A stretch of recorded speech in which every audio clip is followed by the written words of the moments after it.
I'm not one to keep talking. No, stay still. Hello, everyone. Imagine me trying to corral this crew. It doesn't work. This is Jack, your host for the Amazing Scale Modelers Across the Pond Hangout. And I am still running this show on Explorer, so I'm going to be going in and out as usual. I probably will not be able to screen share, if at all. But I'll try my best. And I got to set time aside to get my tune up on my computer. And you know that takes time. I got to put aside 8 hours just in case it takes that long to tune up. Anyway, long and short of it, my grandmother started walking 5 miles a day when she turned 60. Now that she's 97, we don't know where the hell she is. So that was what Jay put up. I do believe it was Jay who put it up on the Facebook community, and I actually did the math. She would have walked 67,525 miles. I'm wondering if the Tesla had caught up to her. Anyway. You're assuming that's in a straight line. She falls down whenever she makes a turn around a corner. So, yes, it's a straight line. Not a few times, anyway. So I'd like to, today we're going to, just going to spring it on my usual suspects here who show up for these Hangouts, that we're going to be talking about our builds that we want to finish up for this year. Because this year, Amazing Scale Modelers, of course, had a community build, and it's only been broadcasted on Hangouts. So if you are on Hangouts and building such, you are one of the few. I think it's it's a way I find out who's watching and who's not, and who's paying attention. So our community builds is naval, nautical, and wood, and real space. And in about 3 weeks, this will be Friday the 23rd. I guess that was 3 weeks from yesterday. We'll have our 48-hour hangout, our 6th year of doing such. So it's not a broadcast hangout. So if you're shy, you can always come on by voice. Actually, Joe Boss comes on by voice, and that's when he comes on, he talks. And talks. Yeah, and talks. You can relate to that there, Heath, right? Hey, I'm just here for the fun. Hey, you know what? I got to ask you, Heath. Did you get that check from NASA? Because the flat earthers say that Australia doesn't exist. I have been waiting 43 years for that NASA paycheck, and you know what? It still has not even come. I'm still waiting. If I had that paycheck from NASA right now, I would not be here. I would be probably on the plane, flying over there now to Pittsburgh. And the first person I'd come and knock on the... Pittsburgh. No, NASA's not in Pittsburgh. It's in Washington. Well, the first place I would go would probably be before I go to the Kennedy Space Center and show my fist. I would stop off. I would piss off. I would piss off. No, no. I would stop off at Pittsburgh, give Jack a big hug, and then give him 1,000 Australian dollars and say, "There you go, Jack. Come over." Well, there goes the family rating. 1,000 Australian dollars. Go figure. Well, there goes my money. See ya out the window. Go figure, the federal government not sending a check to you. Isn't that amazing? So anyway, since we're talking to you, Heath, what's going on over there? Oh, I've been a busy boy. Should I say, what is going on over in that conspiratorial, non-existent country, Australia? Well, this conspiratorial theorist here has been busy doing models. Oh, nice. So, yes, if you hear me say computer and program and there's black, I'm just gone. Okay, just like Lou said just before, black and yellow quid. I'm out of here. But anyway, now on to serious matters. I have finished my Sierra. Nice. Mm-hmm. Yes, people have been asking what type of Sierra it is. It's the RS500. This is the one from Australia, and as I said on my post, it is the 1989 Bathurst winner, and these decals, I had to do a guinea pig. I used Microsol and Microset, and I love it. Good. I love it. Good. Brilliant stuff. Brilliant stuff. I showed my wife, and she goes, "Are they decals? Or are they? Was it painted on?" I said, "They're decals." But what the microsol does is it shrinks. I read on the bottle, it shrinks the. Well, we all know what microsol does. Yeah. Shrinks the decal and adheres it to the places that it won't fit. Nooks and crannies. Yeah, it gets into the nooks and crannies. Now that's finished. Now I've also started another kit that I was supposed to fit, that I will be finished by tomorrow. I started my Indy car. This is Nigel Mansell's. Hang on, wait a minute. I'm going to have to hold this here. That one there. Oh, hang on, upside down. Yeah. Well, it's Australia. Oh, Australian. It's Australian. That one there. I'm finishing this one off. So I've started that today. I finished. Well, there's the engine for you. Yes, it comes with an engine. No curbside for these Indy cars. I'm sorry. So that's the engine. I've also started the cockpit, or the monocoque, as they call it, as the term is. So there we go. There's the monocoque. The monocoque. It's French for cockpit. For one cock. Well, I could also say one thing and the other thing in French, but I'm not going to say it here when we're live on television. But anyway, no. What I have basically done today, I was been wanting to do this diorama for a long time, and for people who really know me, Return of the Jedi is one of my favorite Star Wars films, and the one scene that I absolutely love is, some people think it's the lightsaber battles. Not this little black duck. This little black duck likes the big space battle over Endor. So, me, in my infinite wisdom, I've got a couple of kits, which have already been made, surprisingly enough. And yes, it's a swear word on this channel. Bandai. Sorry about that. Pollen in the house. But anyway, it is springtime. Yeah, it's springtime. Yep. Sorry. I found a couple of kits for a nice little start. I found this. This was the original impetus for me to start the Battle of Endor. It's not finished, Heath. It's the Death Star 2. This is the big thing you see hanging over Flaming Endor. Are you going to finish it? So, it's finished. Look, see? That's the way you see it in Return of the Jedi. Got all those holes in the side. Oh, well, you know what the rebels do. They fly in. Goodbye. About that punch in the nose. Spoiler alert, it's actually fully armed and operational. Yeah. Damn. Good trap. Damn. I got myself another Star Destroyer. Now, I don't know. You tell me, chaps. His tree with him. Do these look the same size? That's the original one I bought.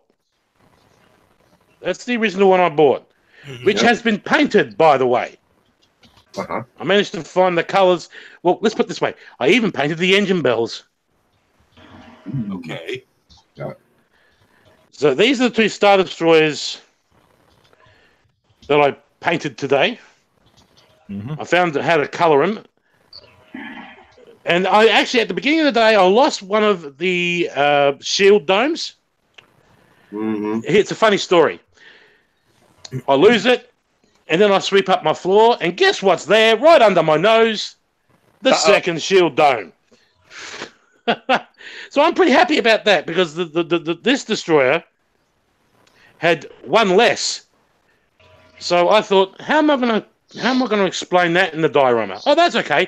I've got an X-Wing. An X-Wing came along and knocked off the power ball, knocked off the shield ball, which meant the pilot went bye-bye as well.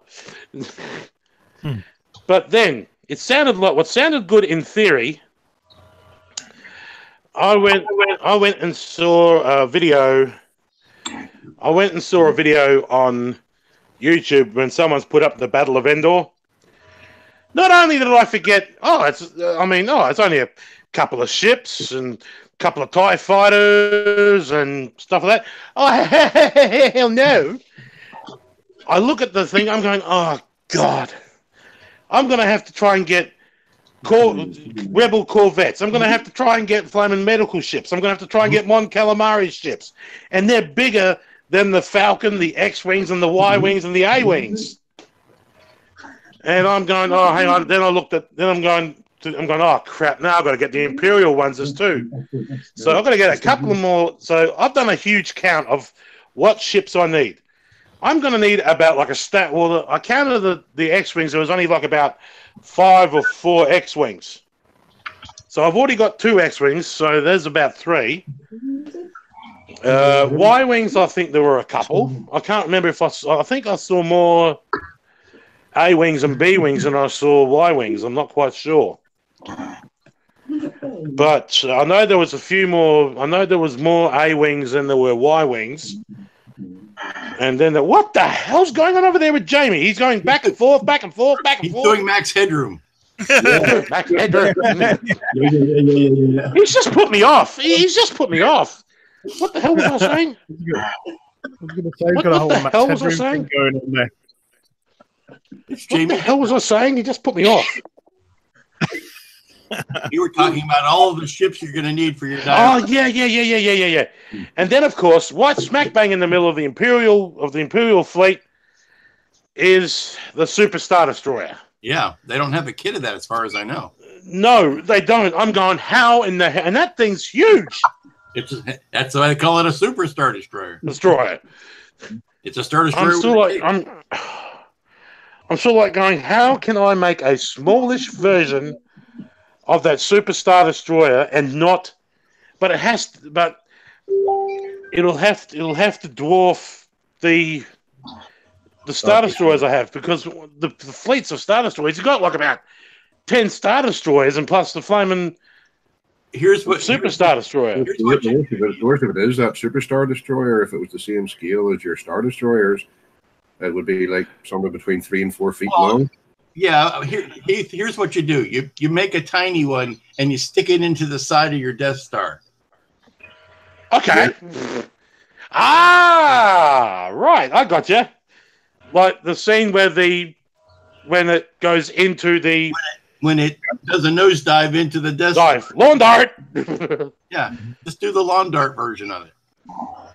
Okay. Well, I also had another thing. I mean, I could get some photos of the ships instead of wanting to build them. Yeah. I mean, I could take some photos, a screen grab, and basically just have them on both sides. And so, like, but the problem I'm going to have is how in the hell... You still need to plan it underneath. I'm just wondering, how in the hell am I going to make this thing look bloody big? By putting it in the background. Yeah. Force perspective.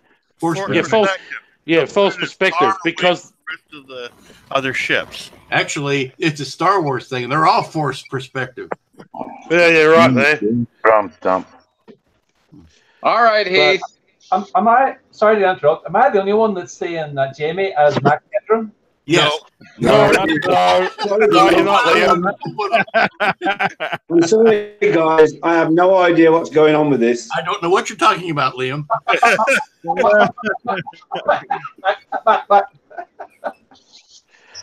But anyway, I'm sure I'll be. Well, the kits I'll be able to get are the X-Wings, the Y-Wings, and the A-Wings. But the problem is, I don't think Bandai are going to be coming out with a 1/44th scale B-Wing. And that's going to be a tough one. That's going to be a tough one.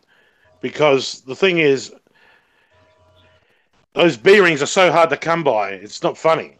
Yeah. If I did a bigger version of it. They got a 72 scale. Yeah. But the ones I need are going to be like 1/44 scale, because that's the X-Wing 1/44th. Yeah. Right. And that's the Y-Wing 1/44th. One of those role-playing games that has the little... Yeah, you're right. I was thinking, I had a thought about that. You get the game miniatures, yeah.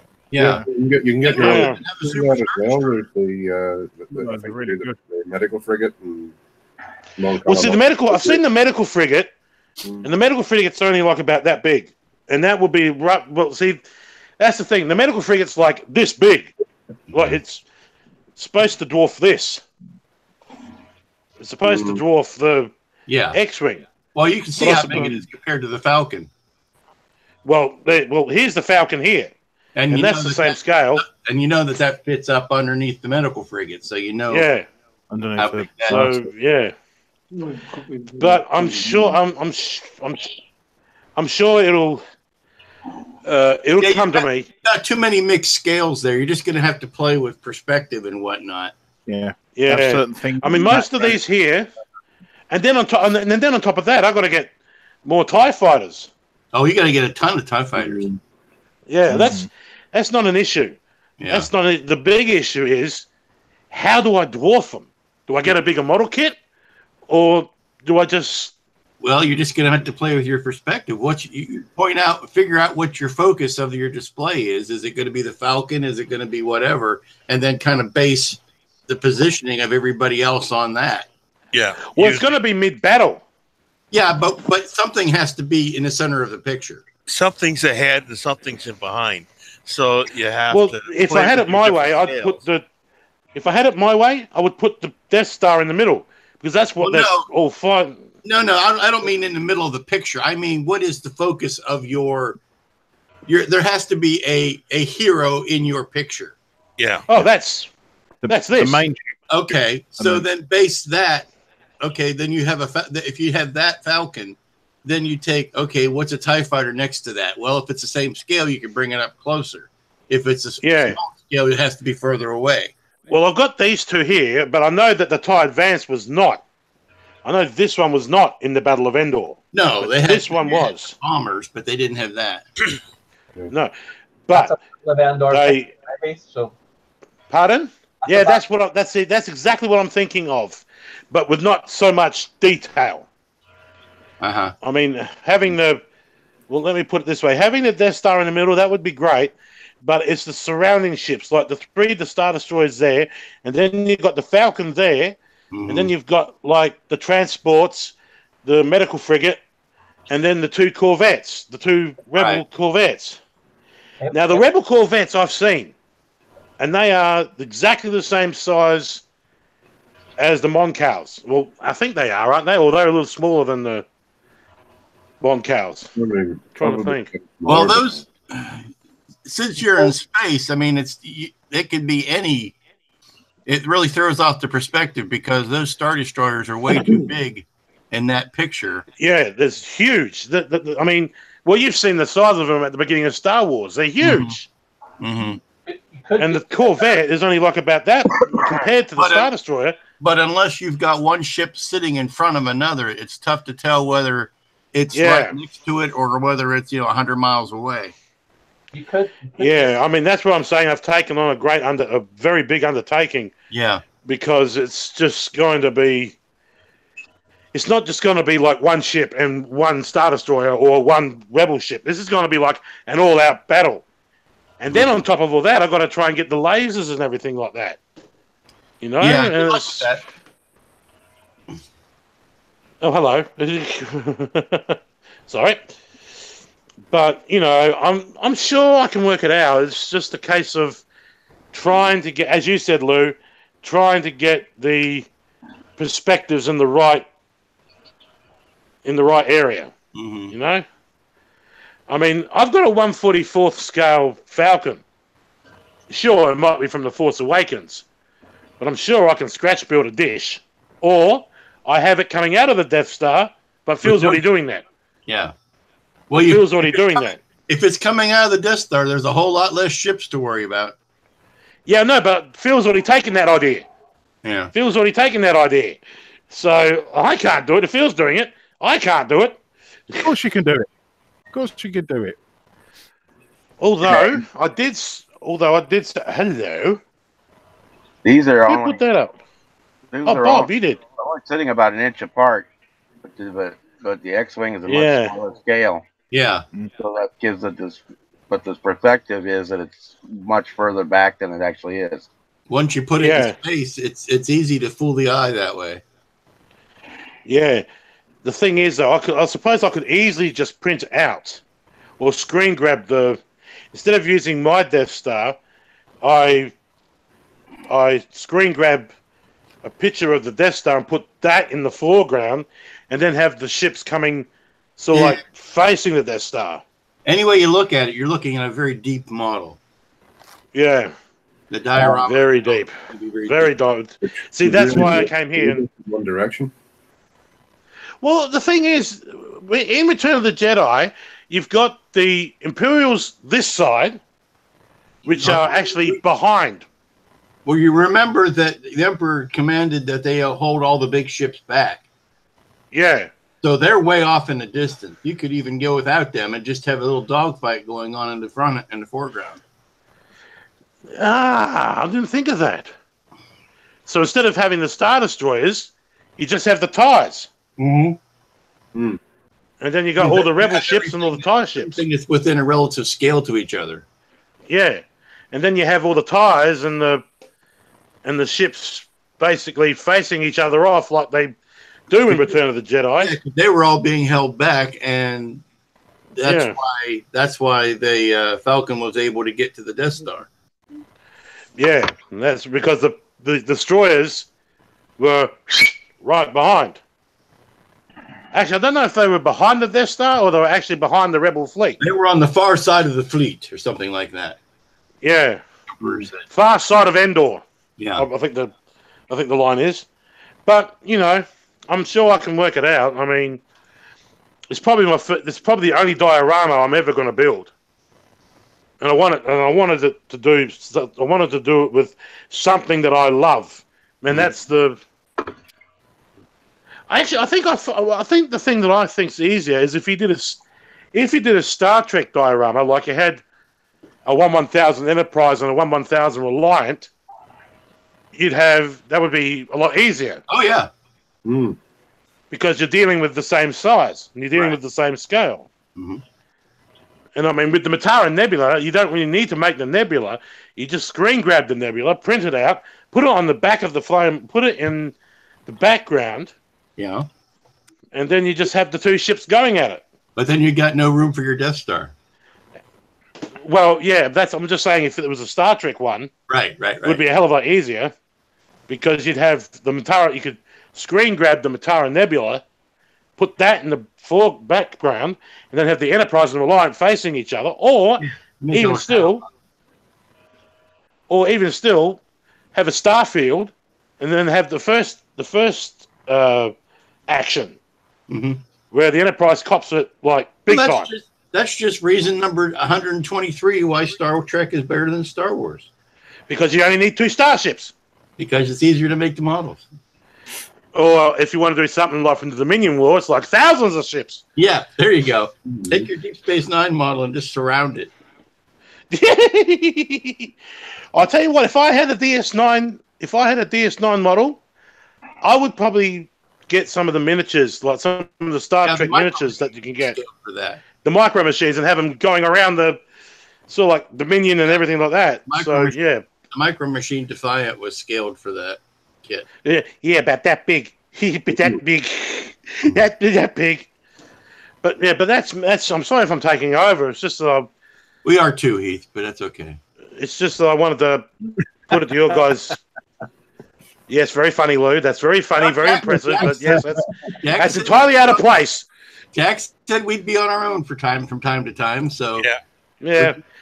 But I just thought I'd swing it past you guys. Yeah. Okay, Bob. Bob, what do you got going on? Yeah, Bob, what do you got going on? I have finished. I'm sure you've all seen the Corvette. Oh yes, I saw that. In fact, I double liked that. That was brilliant. Love that. Sweet. For the Cancer Awareness Group build, which ended on Wednesday. Mm-hmm. And let me get there here. Oh, hello. Hang on a sec. Nice. Is that your mic? And here we go. The And 58 Corvette Roadster. Thank you, Dirk. Right down to should be the fit in the drive. Yeah, You mean the freezer. And we got our Route 66 backdrop set up. I love the license plate. Firing for Granny. Why? And I got the top on there on that one. What's in the well, the other one got fitted, no trouble at all. Right, paint job on that, Bob. And there's the shop cart. When they fitted the other one, they fitted it without any trouble. I think we're gonna have to we'll have to call Hughes. I like the globe in the background. I'm getting a heavy metal vibe. Oh yeah.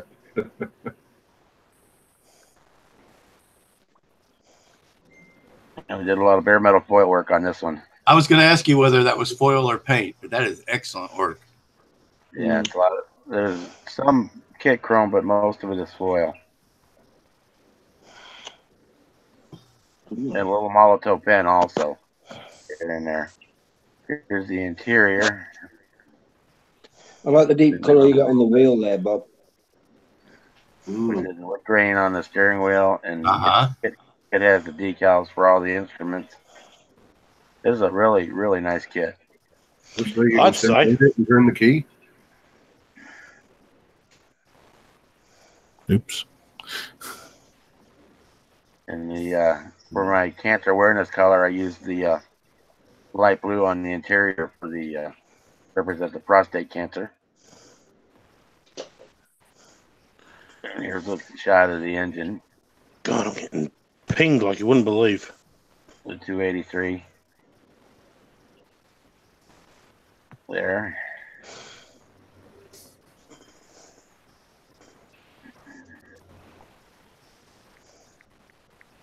And I did go ahead and go with the Lamborghini wheels.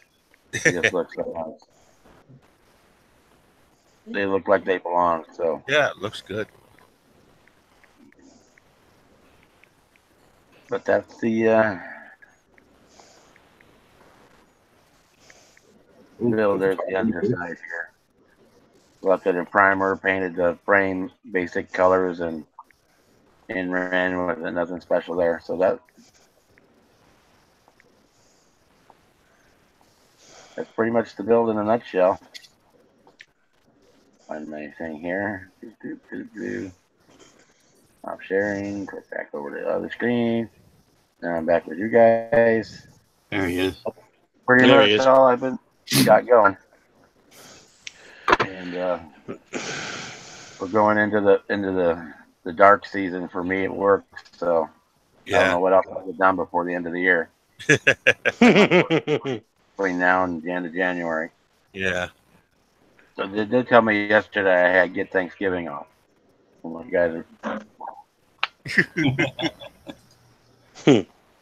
Yeah, well, before, I just wanted to thank you guys for your input too with the diorama ideas. That's great. I think I got a couple of ideas of what to do now. Wonderful. Good. Sorry for the interruption, Bob. I may try to get one more kit done before the end of the year, but it's kind of doubtful. I will be going to the IPMS show in Chicago next weekend, so I'll try to get lots of pictures. Get some pictures for that. Yeah, sure. That's got to be a big one. Yeah. Hopefully bring home some hardware too. Maybe not. Fingers yes, crossed. Okay, thank you, Dirk. But that's not the important part. I could go for that's just like bonus points if I win anything. I don't really go to win. So that's all I got going on, guys. So we can move right along, I guess. Yep. Well, as Jack said, it's all up to us now. I nominate. We need a designated host. I think we call Liam up. Yes and no, but I can't stay for the full length of the hangout. But I'll continue for a half an hour or 15 minutes, whatever time it takes. Have you cleaned your models up there, Liam? It looks very nice. I haven't been modeling, but the whole garage has been turned upside down and sorted out. My son was down. It was like Randall was visiting the same day for a while. We basically stripped out the whole garage and put in new shelves and boxes and sorted out. And the lovely Star Trek fact files, which is where I find most of my stuff for Star Trek. Yep. Love them. Yep.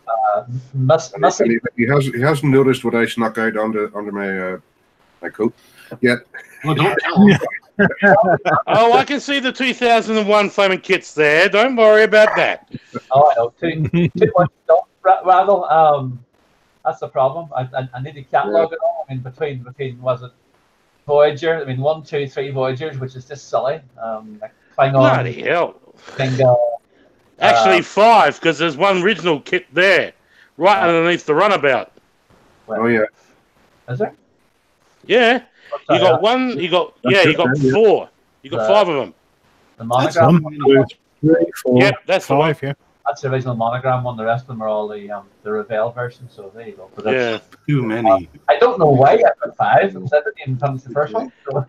You need to sell some and hand them over to me. I've given away far too much stuff the last couple of years as it is. I'll chat for 2 minutes. I know if you just want me to quick. Go for it, Liam. I haven't been here for 2. Well, since Destination Star Trek. Yes, right. Oh, there's Jack's back now. But that's where I was this day, fortnight ago, and unfortunately, I had hoped to link in, but there were 11,000 people in the hall. Bloody hell! The phone signal was bleh, so I couldn't show you anything. But very little in the way of kits. I was saying to Ranton, there was one guy selling.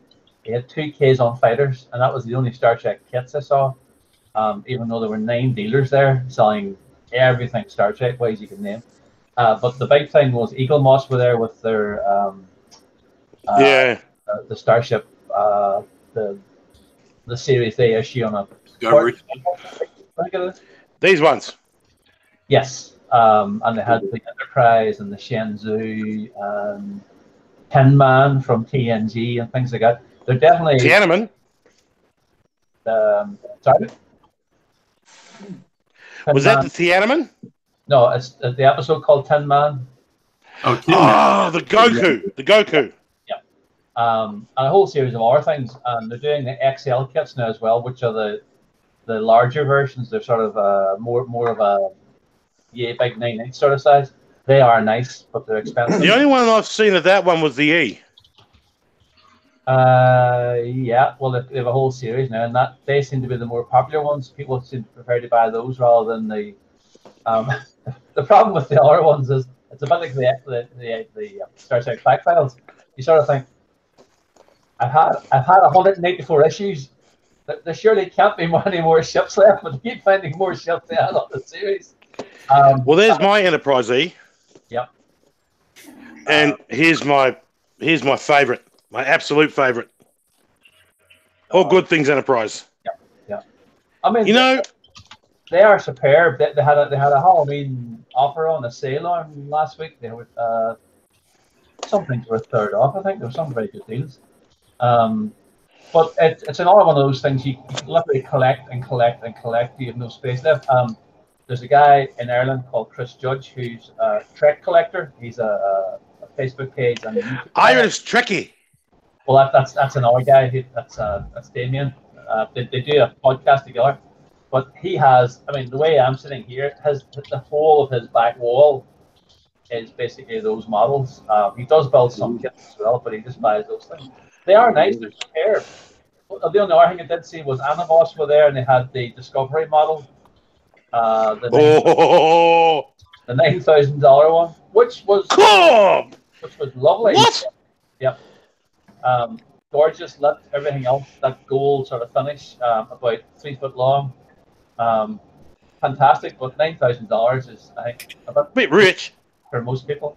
Fantastic weekend. Anybody in the Star Trek in the UK, it's now annual, so it'll be on October 24th to 27th next year. Based on the numbers that turned up, and they've signed a contract with CBS for 5 years. Well, I would recommend it. It's a pity didn't make it, Phil. I know you had hoped to sort of visit for a day or an afternoon, but I think you would have enjoyed it. Everyone was superb. All the actors and actresses were more than nice. Most people with photographs and autographs. Michelle Nichols was there. Definitely. How is Michelle? Very frail and very confused, Keith. The poor woman should not have been dragged over from the US to the UK. I don't know. There's lots of versions of the story about who's controlling her life at the present time, but no, she's fantastic with fans. You know, she communicates up to a point where she couldn't do Saturday at all. She only did Sunday because she wasn't well. Signing her autograph is like this sort of speech. She just takes her time, you know. Whereas in the past it would have been, but now she's really so. I'm glad I was there. I'm glad I saw her again, but I can't see her ever being back in the UK.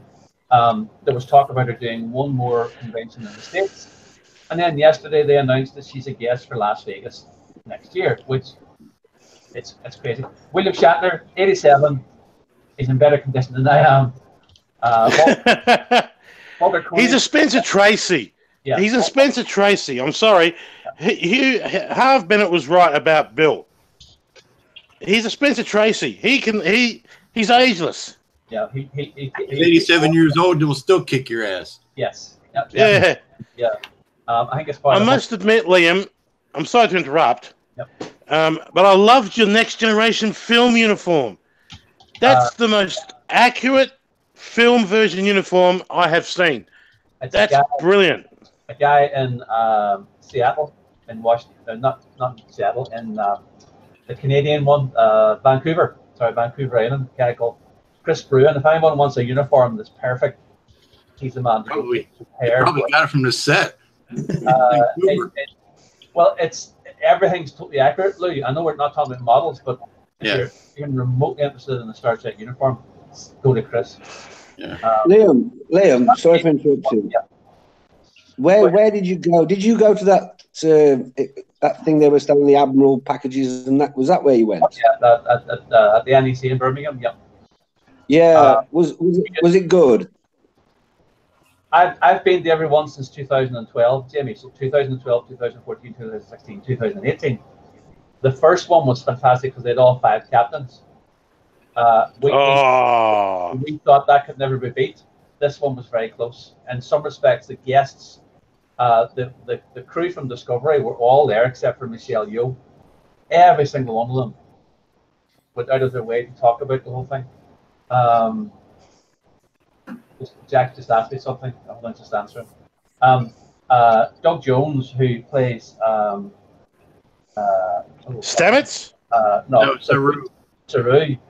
A nicer man you could not meet. Everyone got a hug. Sonequa Martin Green, unbelievable as well. It just seems to be a case of that's Burnham, isn't it? Yeah.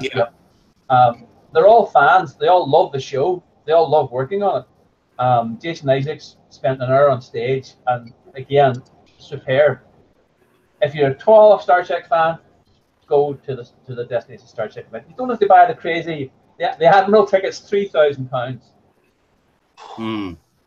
But that's a bit pricey. Every single actor, every single autograph, every single photograph, every single talk. Private audiences with the actors, you know, we're not worthy. But that's like 5 or 6 people go to that. I loved your Trelane too. That was brilliant. That I was so glad that it turned out the way it did. Loads of people wanted photographs with me. A couple of people thought I was Q. Yes, but the height difference between you and John Delancey is very. Well, it's not that. Let's see. Well, hang on. John Delancey's a very tall man. I met. Liam, was Terry Ryan there? Terry Ryan was there. I envy you. Liam, do you have any photos? I mean, you probably put them all on Facebook, but do you have any for the rest of us? I will. I'll just let me see really if I can get this to come up. It may not work. If I'd known you were interested, I would have them prepared, but I didn't think anybody would be that enthusiastic about it. But Liam, we're all interested. We didn't have a chance to go. Well, Yeah. that's true. I know. Well, and anyone can go. It's not a difficult thing. Just bear with me. It's a little bit of a commute for me. And me. There was a surprising number of people from the US there, Lou. Picture people from the US. I'm just trying to get a page that will show decent photographs. Bear with me.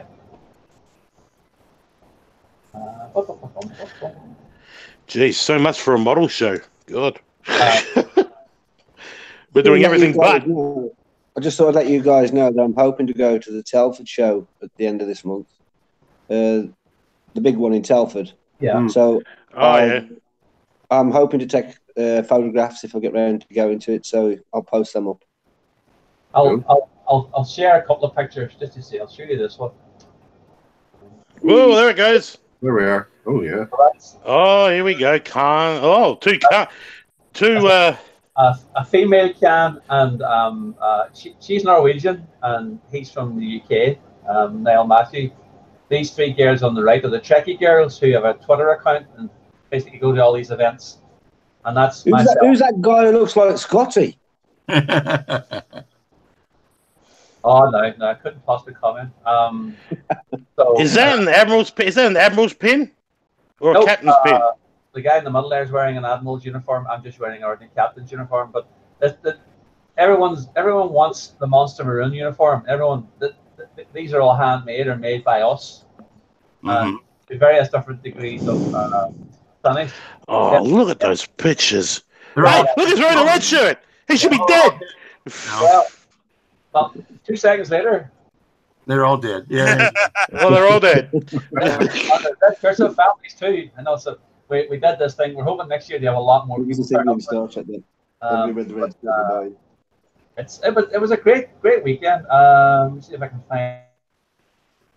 Oh, Dr. Flox. Love Dr. Flox. Oh, I love that Trelane picture. That is so good. Liam, you and William Campbell, who's the man who most Trekkies know, plays Koloff.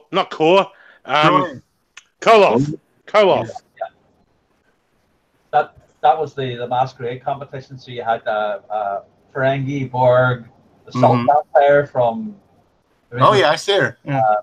You had Lal from PNG. Right. She was 14. She was superb. Now, if you look at the very far right of the picture, the little 18-month-old baby with tribbles. Yeah. Of course, she won the junior section. Cuteness overcame everybody else's costume. So, yeah, wouldn't be the first time you were trumped by an adorable child. Exactly. The two Ferengi here, Grant Negus and his wife, I can't remember, Moogie. They won the overall thing, but tons and tons and tons of costumes. Guy did. The Hirogen. Hirogen, yeah, a guy called Tim Poole. But it's everyone spends crazy amount of time. There was an option to have a photograph on the bridge with Bill Shatner with the Tribbles. It's a fantastic event. I recommend going. And that's the same guy doing Neelix. Good old Neelix. But it's a fantastic weekend, and if you're in the UK, even if you're not in the UK, I would recommend going. Try and find another interesting one. It's not going to turn up now when I want it. I like the red shirt with the mark, yeah. Burr, yeah. So, but everyone. I mean, I had 7 costumes over the weekend, so I changed that often. Clothes whore you. That's the one I got from the guy in. Oh, look at that! Now, does that have the vest underneath it too, or is it just the undershirt? Yeah. That's what I mean with that. Because it is an actual undershirt. It actually goes under. Yeah. If you get my drift. Yeah. But Captain Dillon of the USS Exeter. Yeah. It's got to be one more time on a Destination Star Trek. To summarize, excellent weekend, well worth the money, worth the trip. If you're a fan at all, go next year. But book your hotel now because there's no availability left already. Yeah. Bloody hell. I don't know how far away you are, Jamie, from Birmingham. Oh, I'm not far. I'm about 45 mile. You know, you can go a day trip. They do day tickets as well. And then you just add on what you want. You add on if you want an autograph or a photograph, but you can't spend. If you want the photograph with the Discovery crew, was £325. Blimey. Blimey. Not cheap then, Dylan. It's not cheap. It's not cheap. But I didn't do stuff like that. I just went. I went with a commander package, which is $299, gets you the talks, autographs, a whole series of things. So it's just a handy amalgam. Yeah, but even that is expensive. Well, compare it with Vegas. Vegas ticket, gold ticket in Vegas is $1,100. Oh, all right. Yeah, it's not a cheap hobby. Well, we just had Supernova.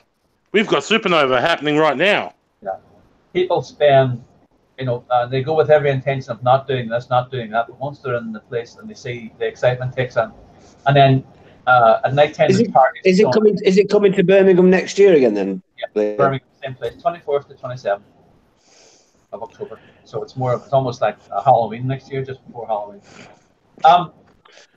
Back to modeling. Yeah, I was about to say we're supposed to be talking about modeling, not flaming the destination Star Trek. We want plastic. I never got modeling with fabric. Thank you for this. I got one as well. I know Randall got one, but I got one too. Because it's a model I'd wanted. That's the Pan Am one, isn't it? At Wonderfest, so yeah. No, not the Pan Am one because it doesn't come with Pan Am decals. They couldn't do that, but they're in a separate packet supplied by someone else. So, but did you get the decals too? Because I sent 2 sets of decals. Oh, I did. They're on here, Jack. Don't worry. So they are here. You're the amazing voice of Jack. Sorry. I'm hoping to pick that up at the IPMS Telford. Yeah. I'm hoping I'll have that there at Telford. And perhaps we'll probably see you there then, Phil. Indeed. Don't worry, lads. We'll have a point for you. All right. Who's next? I've talked enough about Star Trek. Yes. I agree. Who's next? I say Randall. No, James. Okay, James it is then. Alrighty. Yeah, well, I have been doing some work on the bench. I've got finally got all the shaping done, as well as I got the 2 shaping in and the skeg, and that's all installed now. That's looking good, James. Getting close to getting ready to plank. So, yeah, is that made out of plywood, James? It's like a plywood, yeah. It's a birch ply. Did you actually carve those out, or no? They were all laser cut, but I still had to round them over. Yeah, they were all laser cut, so I just had to free them out of the cutout. So, but you're doing the shaping on the sides, though. Yeah. Yeah. And then you have to shape it once it's all installed. Mm-hmm. You got to go and sand it and shape it so it's round, so that the planking will lay flat. The same with the filler blocks. The filler blocks on the front and the back had to be shaped because they just go on square. So then they've got to be shaped and that. So then you got to shape the ribs as well. The ribs, yeah, I've already shaped them. Already, it just runs through with your sanding block and work your way around it. Mm-hmm.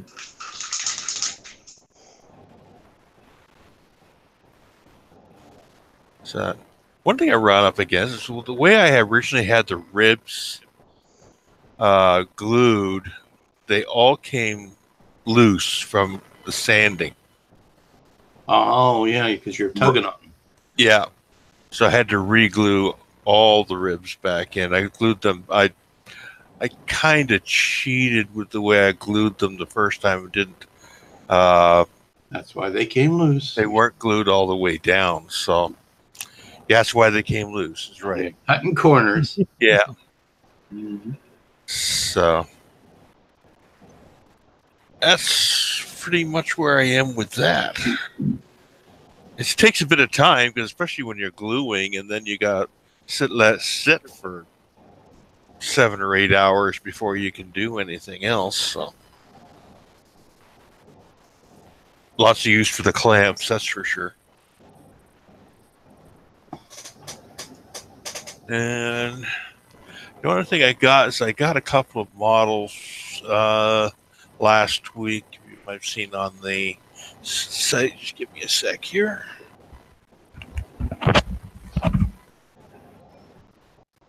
Okay. That's a better act than I can do. Look at that. I have no picture.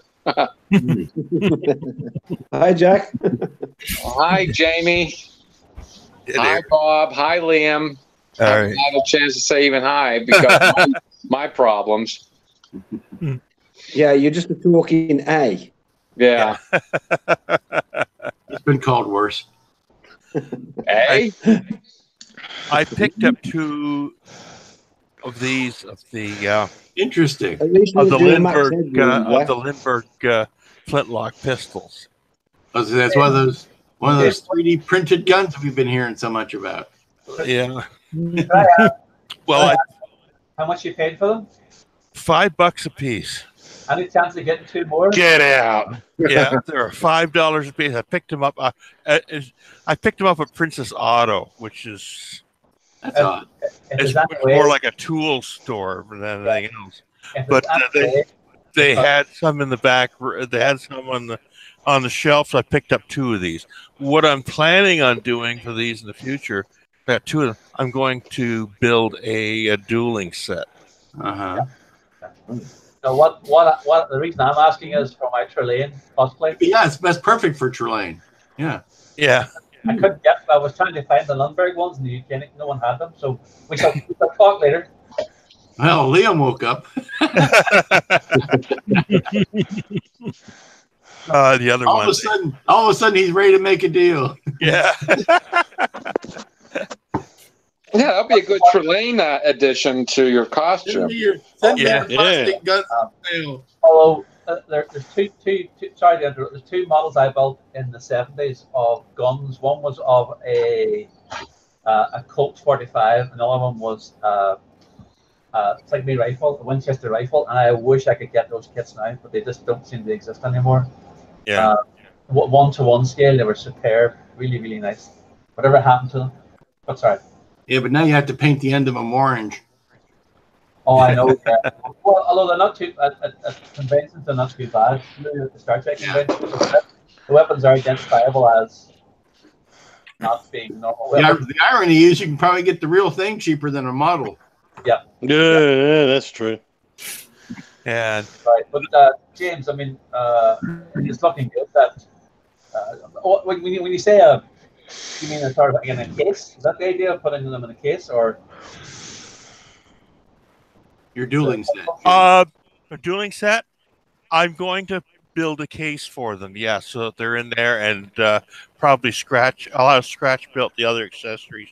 I'll scratch build the box.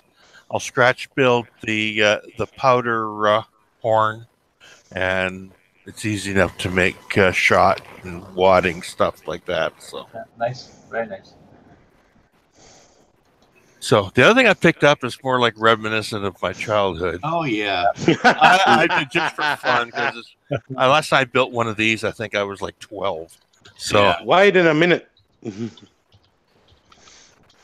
wild starter. So that's more like a ode to when I was a kid, but I couldn't pass that up for $5. What the heck? Why not? Well, $5 Canadian, that's a bargain. Yeah. Yeah. And one other thing I would like to bring up is on the new site on MeWe. I've noticed that in this when you're posting when you're posting to the site, if you want you should post on the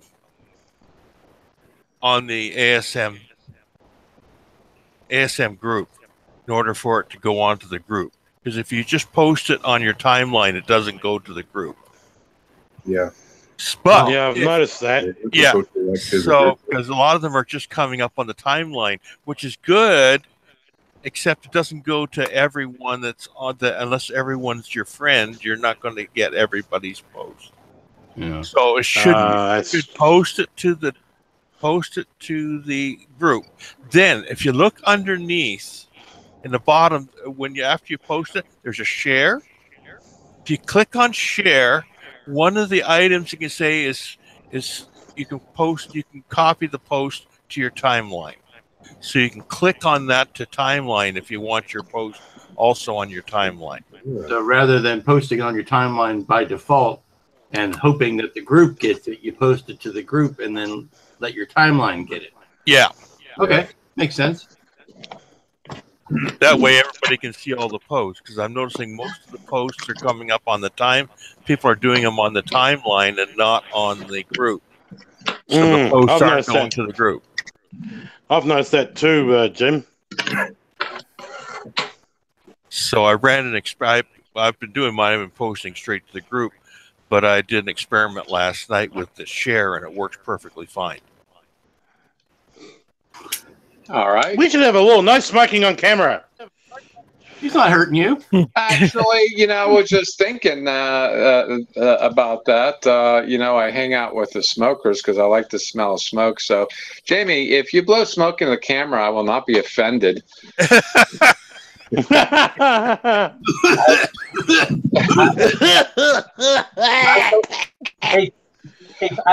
know what? Out of all my vices that I don't do anymore, I miss smoking the most. Yeah.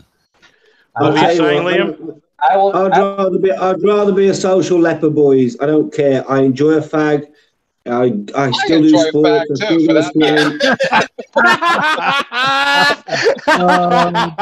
knew that was coming. Yeah, I knew it too. It's American terminology, isn't it? I will cure you of that. Yeah, it's what we call them in England, boys. I know that. Mm-hmm. Half of my job involves taking photographs of people who have been smokers and the problem that they've got now. So there you go. Yeah, it's just like, it doesn't affect my health. People will just knock it and say, yeah, it will eventually. Well, that's eventually. At the moment, I still do sports, I still play squash, I still swim. So I just enjoy a fag. A cigarette. What you eat don't make me fat. So much for talking about models, eh, guys? Yeah. Okay, we've gone from Star Trek to smoking, and okay, Jamie. So what have you got on the bench? Unfortunately, boys, I've been having a bit of a siesta on modelling for the last few weeks. Yeah. One of the main I've been distracted by.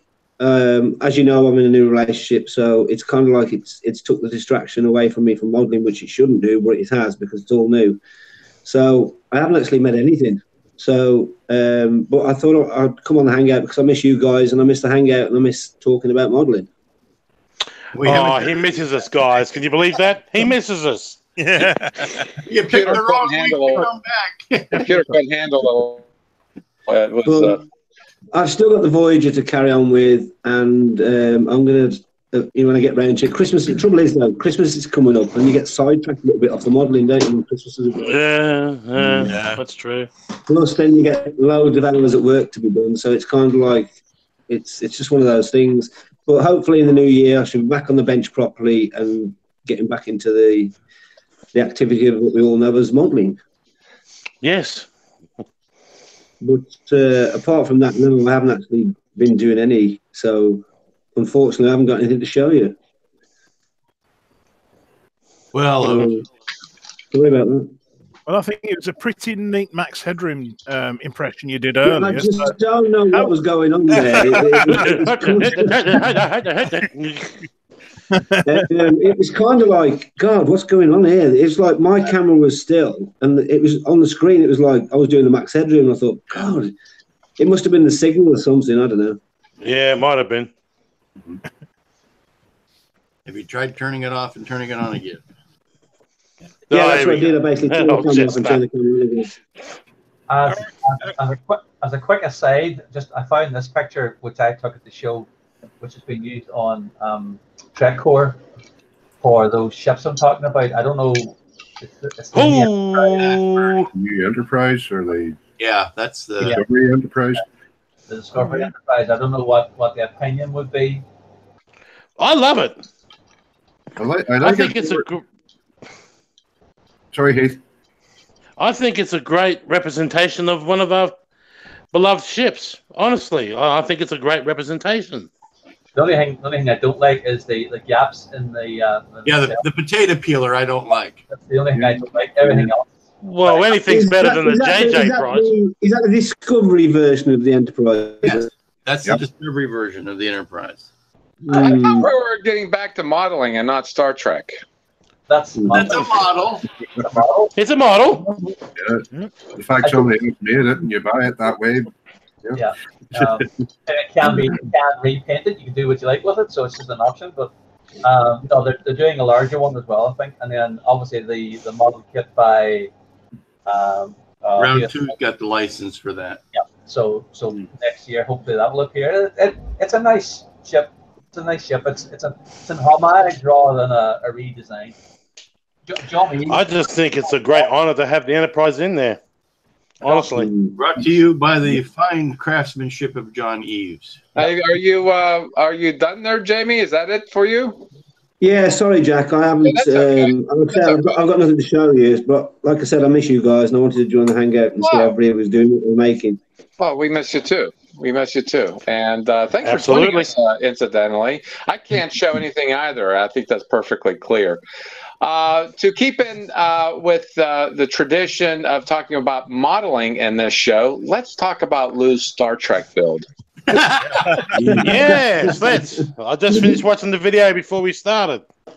Yes, Heath. Yes. Let's talk about welding. Oh God! Your structural integrity. Little bit of plumbing going on there. Yes. Again, not plastic. This is copper. This is sometimes to build a model you got to do everything but build a model. Yeah. And I'm sure you can flush a toilet on the Enterprise too. So you need money. It goes round and round and it comes out. So does the BS on this show. Yes, round and round. But it was something I'd never done before. I'd always seen it done on TV. I figured how tough it would be. Yeah, pretty tough. It's not that bad. I mean, once you get everything heated up, you just have to work pretty quickly once the copper is to the proper temperature. But it was something I found I needed both hands for, so I couldn't really set up a camera. I must admit, Lou, that is probably one of the biggest Enterprise Ds I've seen. I think it's probably bigger in my life. The biggest commercial one available. Yeah. What size is it? Are you? Well, it's 1,000 scale, so it's 1,000 scale. Here's the and it's big. I've seen a 350 scale. It took up an entire garage. Here's the saucer. That's 19 inches across. Yep. And there it goes. Whoops! There it goes. Who makes that, Lou? Who makes that kit? Don Showalter. He's the same guy that made Reliant. So is that a kit then? Is that what? Is it like a garage kit? Yeah. Mm-hmm. Yeah. Yeah. This is that's all saucer. Is that resin or is it plastic? This is resin with fiberglass. Right. Reinforcing. That, as you said in the part 1 video, Lou, that's all saucer. That's all saucer. Yeah. What scale's the AMT one? 1,500. Was it 1,400? It's 1,400. Yeah. 1,400. Yeah. Yeah. But there's a. Oh, so you are lighting it because I didn't know if you were or not. Yeah. It's capable. Well, they cast it clear for a reason. So that I wonder if you could do. I wonder if you could do with that one, this one. I never cared for the all good things version. I hate to say it, Heath, but adding the third nacelle just makes it look like a third nipple. Did someone call for the man with the golden gun? Yeah, they needed to show that we're in the future. We've done something different, so they added a third nacelle, which I never liked. It suits the Enterprise. Actually, I think it would suit this Enterprise better. No. Symmetrical two nacelles. It's good enough for me. It's good enough for my father. It's good enough for yours. Fair enough. I can accept that. It's something I asked this man about, and he said absolutely no way. That's it. That's John Eves right there. He would never, ever in a million years put a third nacelle or anything stupid like that on a ship. There you go. Exactly. That's the man you thank for the new Enterprise. Yep. Yeah, and I've got one of John Eves' books here. It's when he designed the Enterprise B, and when they redesigned the Enterprise D bridge. Right. And then it goes, and he also. That's the man I thank for my other favorite Enterprise, the Enterprise Z, the Sovereign class. Oh, come on, guys. Come on now. You can't beat the original. Liam, was that the new D or D7 for Discovery that he was? No, that was one of the Scout Klingons. Yeah, that was an Enterprise. There's certain things you couldn't talk about. Yeah. Oh yeah. Unfortunately, lucky. I once was able to share a swimming pool with John Eves. You're a lucky person, Liam. I'm envious. Liam, Heath, it's my turn. Can you take away that backdrop you've got and show us what the real background like is? That no model has got a background that wide. Yeah. That's my background. It's been tidied. No, I can't believe it. You've got a backdrop there. Peel it away, and you'll have all dust and bits of models. And it's a clever photo. It's so realistic. Look, you can do that. Look, it's amazing.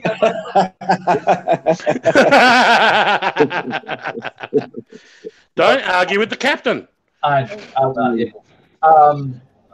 were we? I was right. Lou, continue with your shapely curve description of the Enterprise D.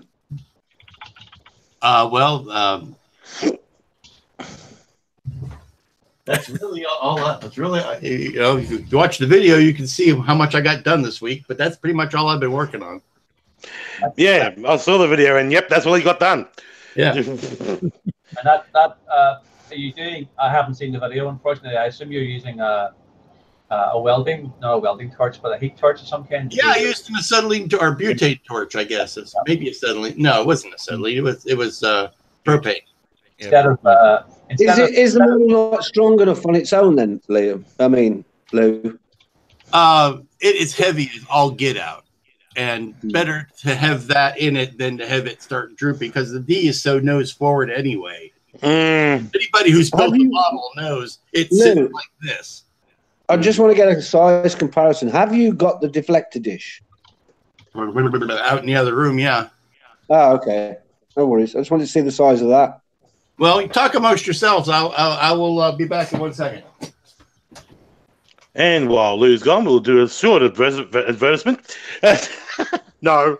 I've talked enough tonight. Have you got that version, Jimmy? Say again, Liam. Have you got that version? Yeah, that's the one I've got. Yeah, well, you know the size of that. Then obviously it's going to be about 1,400 scale compared to 1,000 scale should be about another 25%.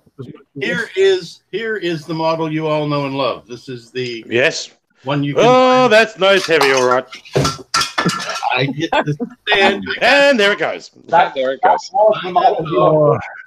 That was just the stand. Here's your saucer. Yeah. God, Yipe! that's huge. Yeah. So that's There's your size difference right there. Wow. Blimey, that is massive. Yipe. Yeah, it's like half as big again, This is isn't it? basically. Oh, here's an idea. The saucer here fits inside the phaser strip of the Oh, Looks like you God. lost the bridge there. It's here. It's here. Don't worry. It's on the ground somewhere. No, he's really worried. I'm not. That's going to be Lou. That's going to be an impressive model when it's built. Oh, Yeah. oh, Yeah. But yeah, figure this Enterprise. Well, here it is. Here it is. There you go. But figure that the saucer of the commercial kit fits inside the phaser strip of the new kit. Unbelievable. There you go.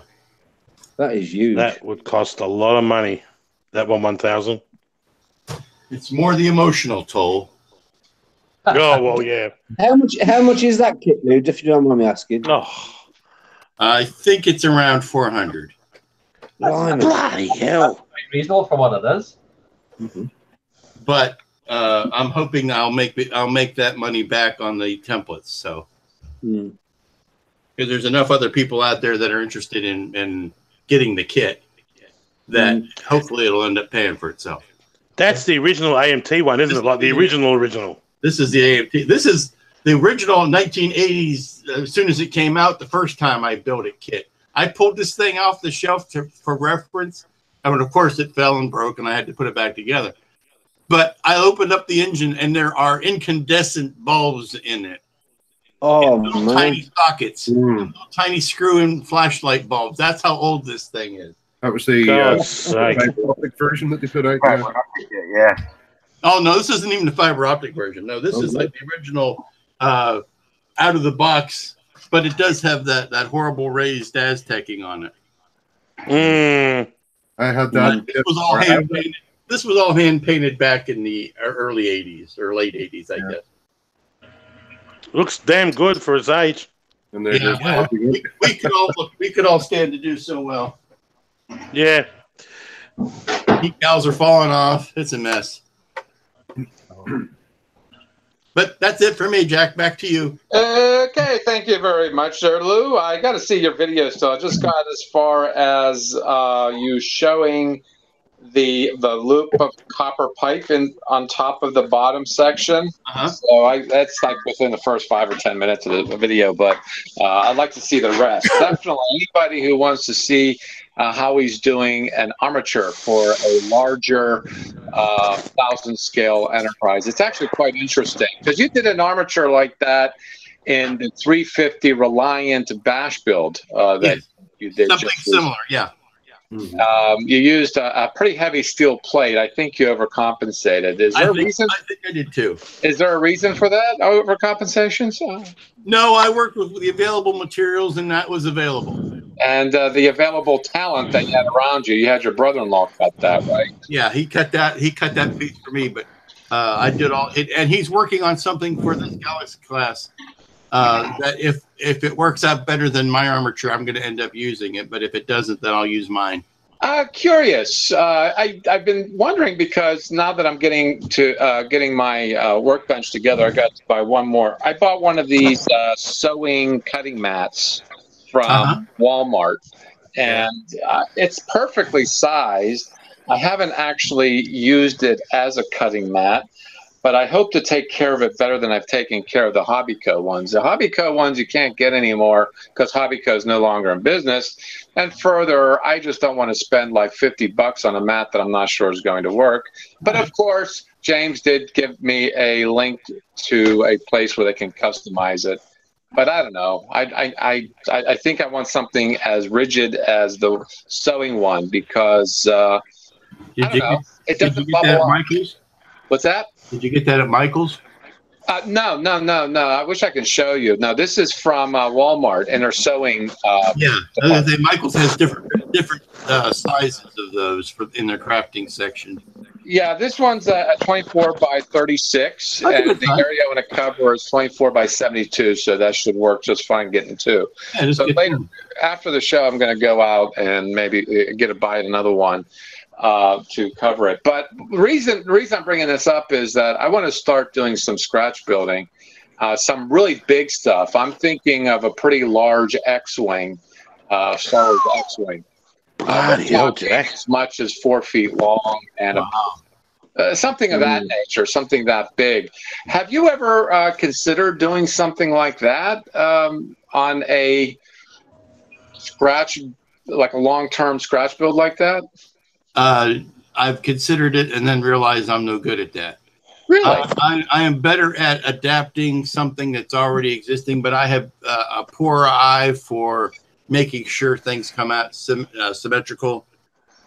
So scratch building is not my forte. I am better at bashing things, but given that somebody else has already given me the basic framework. Well, you certainly did good on that, Reliant. When you watched the series of videos at the beginning, I shook my head saying, this isn't going to work. This isn't going to work. This isn't going to work. And sure enough, by the time you got to the end, it's like, well, you basically had me eat crow on that one. So I was just wondering if you had any desire to do that. But you certainly would. You probably have a wealth of reference material, I'm sure. I would trade most of my remaining hair for Ken Skiffington's ability to just scratch build something out of midair. That in itself is a skill that I don't think I'll ever have. Interesting. I still think he uses magic. And our Carwin's no slight shot at either. Oh, Carwin, God. Yeah, I look at that red dwarf and I just, every day I look at that and I see something new. And it's like, good Lord. It's like listening to, fine composition on the piano. It's like, I don't have that skill that I really can appreciate the artistry involved in making it. Yeah, it's like Ken's as well. The size of some of his kit bashes is like amazing. Mm-hmm. All right. Well, everybody has their strengths and everybody has their weaknesses. Yeah, I try to be good at the things I think I'm good at, and I'll pay for the rest. I don't mind. Yeah, well, I'm really getting kind of anxious and getting things done here.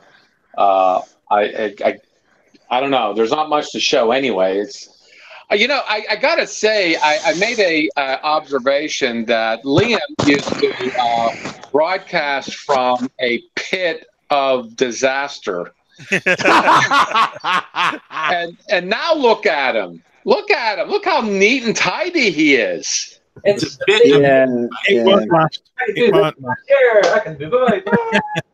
Well, the whatever virus that made you messy just came over the pond and it's infecting me right now.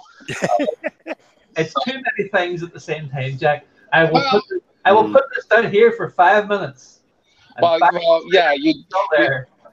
You try putting a mom in assisted living, doing a kitchen, and firing a contractor halfway through the process, and then upsetting an entire hobby room just to get a bigger desk. So that's a pretty big thing. I have more drama than any housewives in any city would have. I mean, I guess. You will appreciate it when it's done. Oh, hell. I'm getting bored with it, actually. It's great, but I still have over there to sort. No! Well, that's still neater than it used to be. Yeah. And you know why that is, don't you, Jack? Because his wife's not got over to that part yet. His wife's got nothing. My wife has nothing to do with this at all. She does not. No, I don't believe Liam. I believe that, she walked in there and she had enough. And when you were out, she went round and put everything neat, tidy, hoovered, cleaning. Her idea of neat would be taking it all to the bottom of the dump. Oh, that's harsh. That is harsh. She doesn't. was going to I can vouch for the work that went on in Liam's garage there. Myself and my son. He was going to alphabetize it, but then realized everything says Star Trek on it. I have warned my son, God forbid anything ever happens to me. Make her realize what this stuff is worth, not just gone. The modeler's dread that whenever he's gone, his wife sells the stuff at the price he told her it was. about a year ago, I saw an advertisement on Gumtree for a girl in Glasgow. Her father had died, and she was just selling all his stuff. And she had silly prices. She had 135 scale tanks for £1 and things like this. I messaged her and told her, and I gave her the proper values. She actually sent me a kit in return for doing what I did. She ended up getting 20 times the money that she would have had. Hey, Liam. Yeah, but you bought things first, right? Liam. Liam, if your wife held the wake at your house, you'd have a lot of us visiting you. Oh, I know. Yeah. Standing room. You and the Star Trek cosplayers would be upstairs at the wardrobe for all the costumes. Mm-hmm. Yeah. So, what's the time scale then, Lou? Are you hoping to get this done like a month, 6 weeks? Oh yeah, I don't expect it to take more than another 4 or 5 weeks maybe. And are you lighting this one? Oh yeah. Yeah, I'll hopefully start putting primer on it maybe this week. Who knows? And I got to make time for the Katingas. Yeah, that's beautiful. They're talking. Hey, I have a question to ask. Guys. You know the Enterprise D that went on sale at the big one, the original from the Christie's auction. Yeah, whatever happened to that? What's that? Anybody know whatever happened to it? Yeah, Paul Allen bought it. Oh, right, I see. Because that was massive. That thing. Okay. Mm-hmm. All right, let's get back to modeling. Change the subject Thank you. here, Phil. What? Change the subject, Phil. What? It's you. What? Oh, right. Wake up, Phil. No, I don't really. You want me to change the subject? Back to modelling, you mean? Change the subject back to modelling. Yes. Is that what you're after? And change the subject, yes. And just change the subject generally. Oh, that's Star Wars. That's not too far from Star Trek. Come on, change the subject, mister. Well, or we could... Oh, yeah. Well, maybe... Oh, hang on. Oh. No. Let me see. Well, there's possibly... No. That's another one. Meanwhile, he's just blew up half of Australia. Yeah. Well, Australia doesn't you know that. Ooh, nice hunter. Yeah, isn't that the plane that was seen in Star Trek with it flying over? That's a starfighter. You're thinking of. That's a British plane, Jamie. Yeah, I know. I was having a joke. Trying to tie it in. It was working. So that's kind of one of the things I've been working on recently. I was trying to get it finished. Are you on schedule for getting finished? That's the Revell 72 scale one, isn't it? Yeah. It is the Revell 72nd scale, yeah. And I am on target for getting this done for Thursday, which is our club's competition night, which they also have the RAF 100th anniversary competition in that one as well. So I'm hoping to get that done. So yeah, I just finished putting the. I had a bit of a hiatus in that one because. Sorry, I was finishing the. I was finishing the B-wing. And dealing with other things because obviously life keeps getting in the way. But Yes, I'm back on that now. I know what you mean. So yeah, completed the B wing. Let me just. That one's the original pop, isn't it, Phil? This is the old MPC B wing. Oh, look at that! Nice one. That's cool. I found a nice picture of a Mon Calamari cruiser, which is that the right way up? No, that's the wrong way. No. Up. This is the right. There we go. There you go. And I sort of processed it so it was very dark because I didn't want it a really bright, obvious thing. I just wanted it sort of people to be able to look at the B-wing on the stand and say, "Oh, there's a ship on that as well." So yeah, and the wings even work. Oh, nice. Very good. So where'd you have to switch for the lights? The switch for the lights is good for you. It's actually on the battery box. I got it. Good for you. And yeah, I can't believe I missed out again on getting that model kit. But yeah, but when I compare this to the Bandai one, I just realised just how crude this one is. I can't believe I missed out on getting the Bandai one. Well, they still make them. You can still get them. I haven't seen any down here. That's because they only send to real countries. Here we go again. That's a bit down under, Lou. It's a bit below the equator. I think we should do something like the deal. Mail Heath one part a week. That's me. So computer and program. Yeah. What are you taking to Telford, Phil? Sorry? What are you taking to Telford? As much as I can. Because I'm on two benches. I'm on two. I'm with the club stand, and I'm also with the other club stand, which is the Sutton Spartans. So I'm with Sutton Spartans and Sutton Coldfield model makers. And what is your hope for? Have you a model you're pinning your hopes on? What for? What purchase it? It's fine there. Oh no, for prizes, or are you?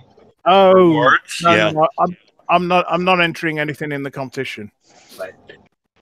I haven't I haven't put it up in advance, unfortunately. So, and you have to do it in advance for there. Yeah, I missed out on entering. I was going to enter my enterprise this year, Phil, but it's too late. I can't do it now. He was trying to enter his enterprise for a prize. Yes. No, the only reason I wanted to, I mean, it's to take one of those to one of those shows is a big jaunt because they're a big ship. But the only reason I wanted to really take it was every time I've gone to the one at Telford, there's never been ever many of the enterprises that size there. Yeah, because it's the time and the investment and the trouble of moving a kit that big. Yeah. Yeah. But we're not driving American distances, Lou. It's sort of you with Tri-States. Yeah. 5 minutes down the road. So. Even so, getting one of those enterprises moved anywhere out of your room, wherever, it's going to be fun. God, yeah. Especially if you're talking about the refit, which is even more fragile.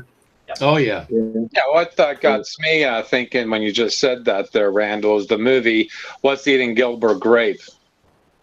But then again, she came down the steps. They didn't cut a hole in the side of the house to get her out. Yeah. Sort of like the Enterprise of the big so big, you know.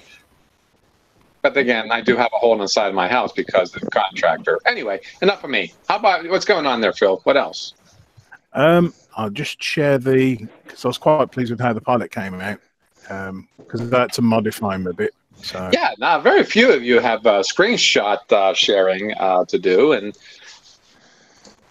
So that was the. I mean, it looks a bit rough, really close up, but it's sort of.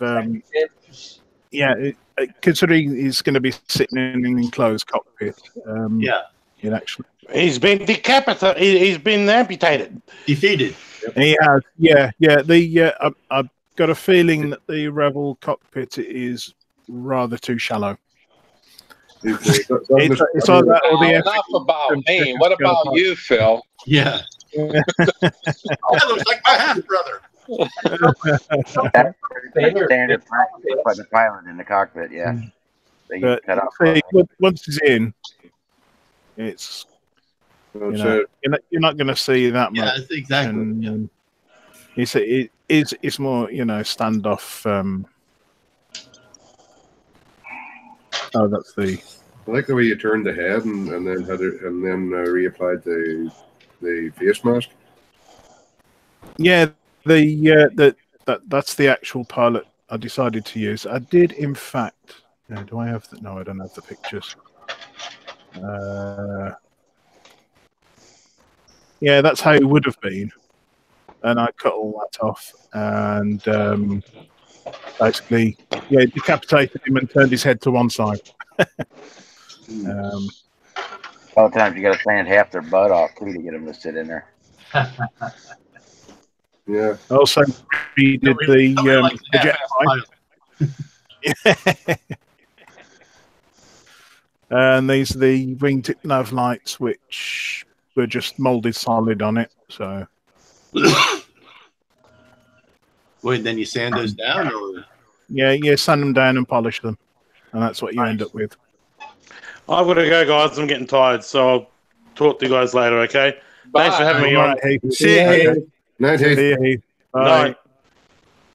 Now, the clear rod that you have shoved up the tailpipe, is that a standard way to display jets like that?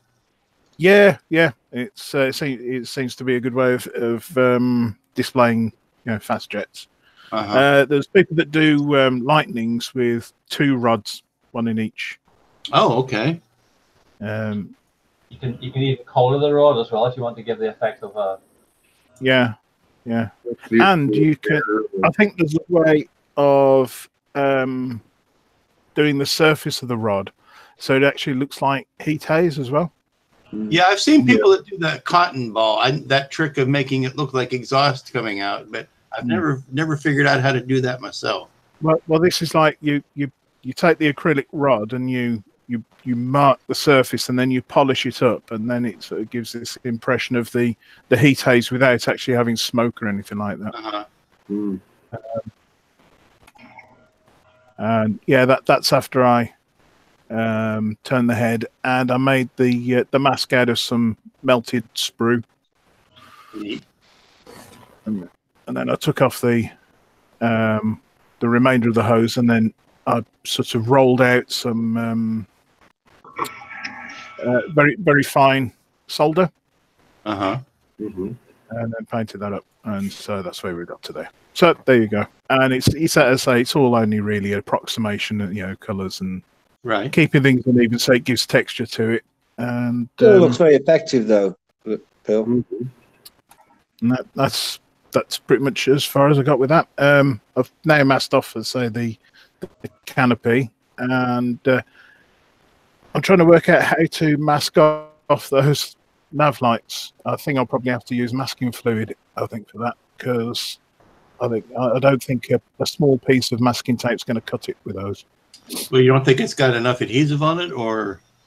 Yeah, I'm concerned it might just sort of get blown off in the spraying process, and then. Yeah. What about electrical tape? Maybe it depends if it's affected by the solvents in the in the paint, because I'll be using the Tamiya surface primer rattle can on it initially to get a good bit of bite, because it's a very, very polished surface. Right. And I think I need something to give the rest of the paint a good key. Yeah. It's hard to mask time. The smaller it is, the tougher it is to mask, because you're right. Whatever you're using to mask, whether it's tape or paper, masking tape, or whether it's vinyl or whatever, the back of it doesn't have enough surface adhesive to stick. Yeah. So you're probably better off with a fluid or something at that point, or painting over it and then taking it back off. Yeah, this is really tiny. Yeah.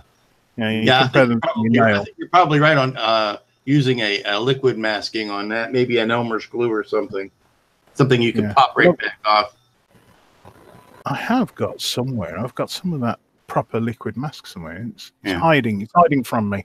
It doesn't like me. Oh, like the Vallejo one or something like that. Yeah. I think I've got the Mr. Hobby one actually. Yeah. Oh, hang on. What have I got here? Oh, I've got Masco. Yeah. So that would probably do it. I've learnt my lesson. It's not going on using a paintbrush because the paintbrush dies after it. So, so I think it's going to be a cocktail stick job. Yeah, with a toothpick. Yeah.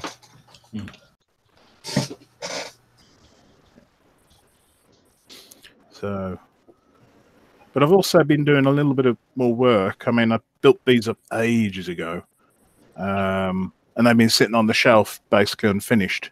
It's these two little guys. I think you built those, Lou, didn't you? Yeah, that was the two for set. Yeah. But I weathered the heck out of mine. Well, these are going to be weathered. Yeah. So those are the you can ones. see. Sorry, you said. Sorry to interrupt. I have to go, but I have to leave the broadcast going, so there'll be nobody here but my picture. I'll come back in about a half an hour. Hopefully, be near finished. Because for some reason, I'm going to have to stop the broadcast. Not back. It's weird. No, I'll be able to stop it. I just can't appear on camera. That's all. Okay. Well, my computer will be on that, and there'll be an empty space. So apologies, guys. All right. Okay. No problem. All right. Bye, Liam. Bye, Liam. Take care. So I've been in the process of painting it up, painting up the fine details and that, and I'm just trying to see if you can see Can you see that blue tint in the? Yeah. In the project, that one there. Yeah. Yeah, that was something that was a little tip I picked up on off a YouTube video. And basically, in the inside there, I've been painting it with Tamiya smoke, and then a little bit of the clear blue. Phil, it's very easy for I remember when I did mine. It's very easy to wire a LED through there. You know.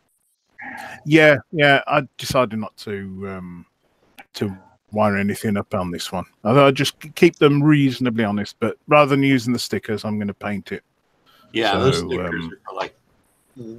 Or the decal. Yeah, I may use the red decals on this one for the body. You know, the body panels, but that's probably all I'll use. Yeah.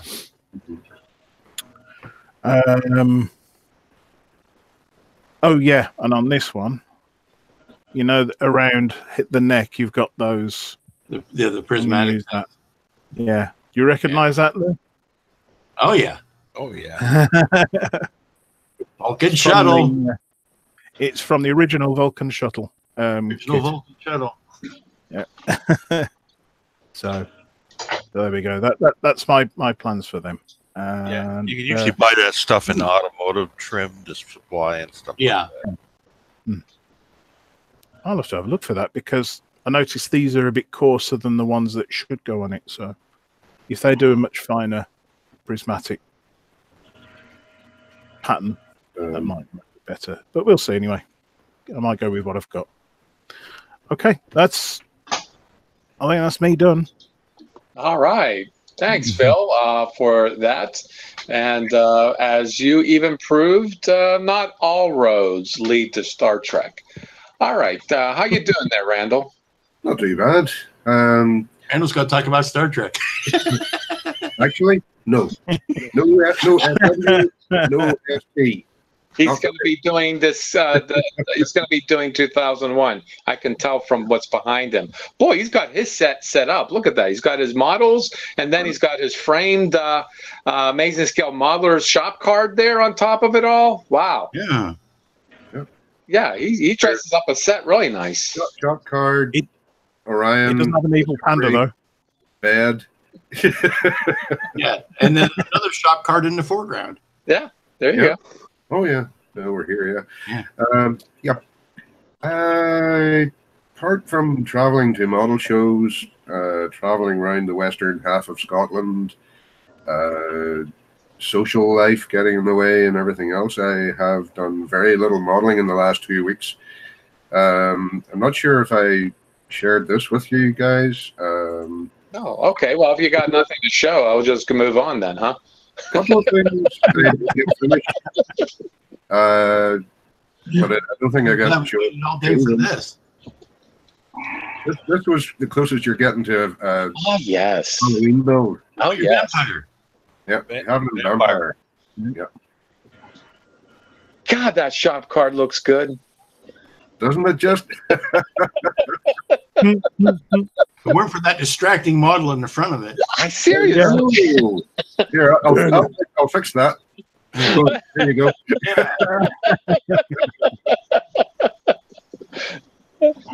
Nice. This is the 72 scale Airfix kit. Mm-hmm. Nice little kit. Any problems it ever had were entirely of my own doing. Yeah, What like did you opening the box.